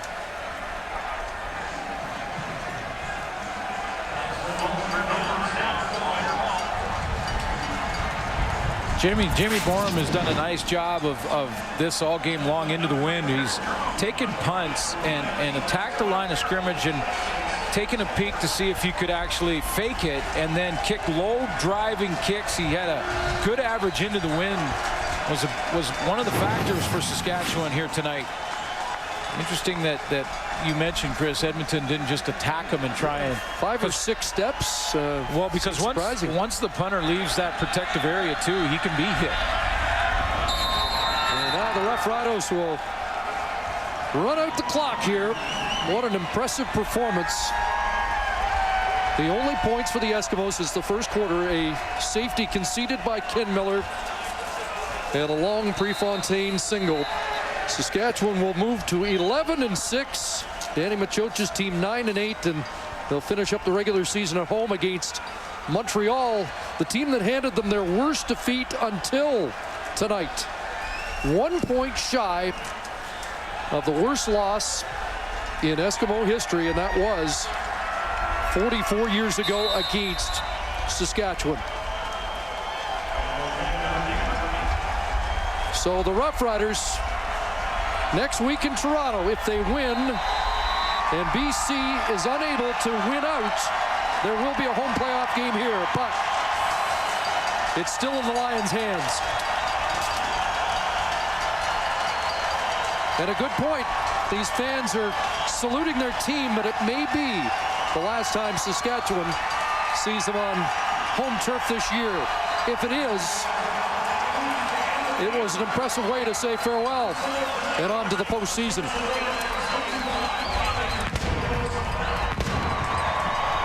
Well, this one was not in doubt from the midway mark of the second quarter. All Saskatchewan tonight at Mosaic, a couple of defensive touchdowns. Wes Keats had a pair, and these fans had a lot to cheer about. 55-9, the final, the Lions, and the Argos still to come. So long for Regina.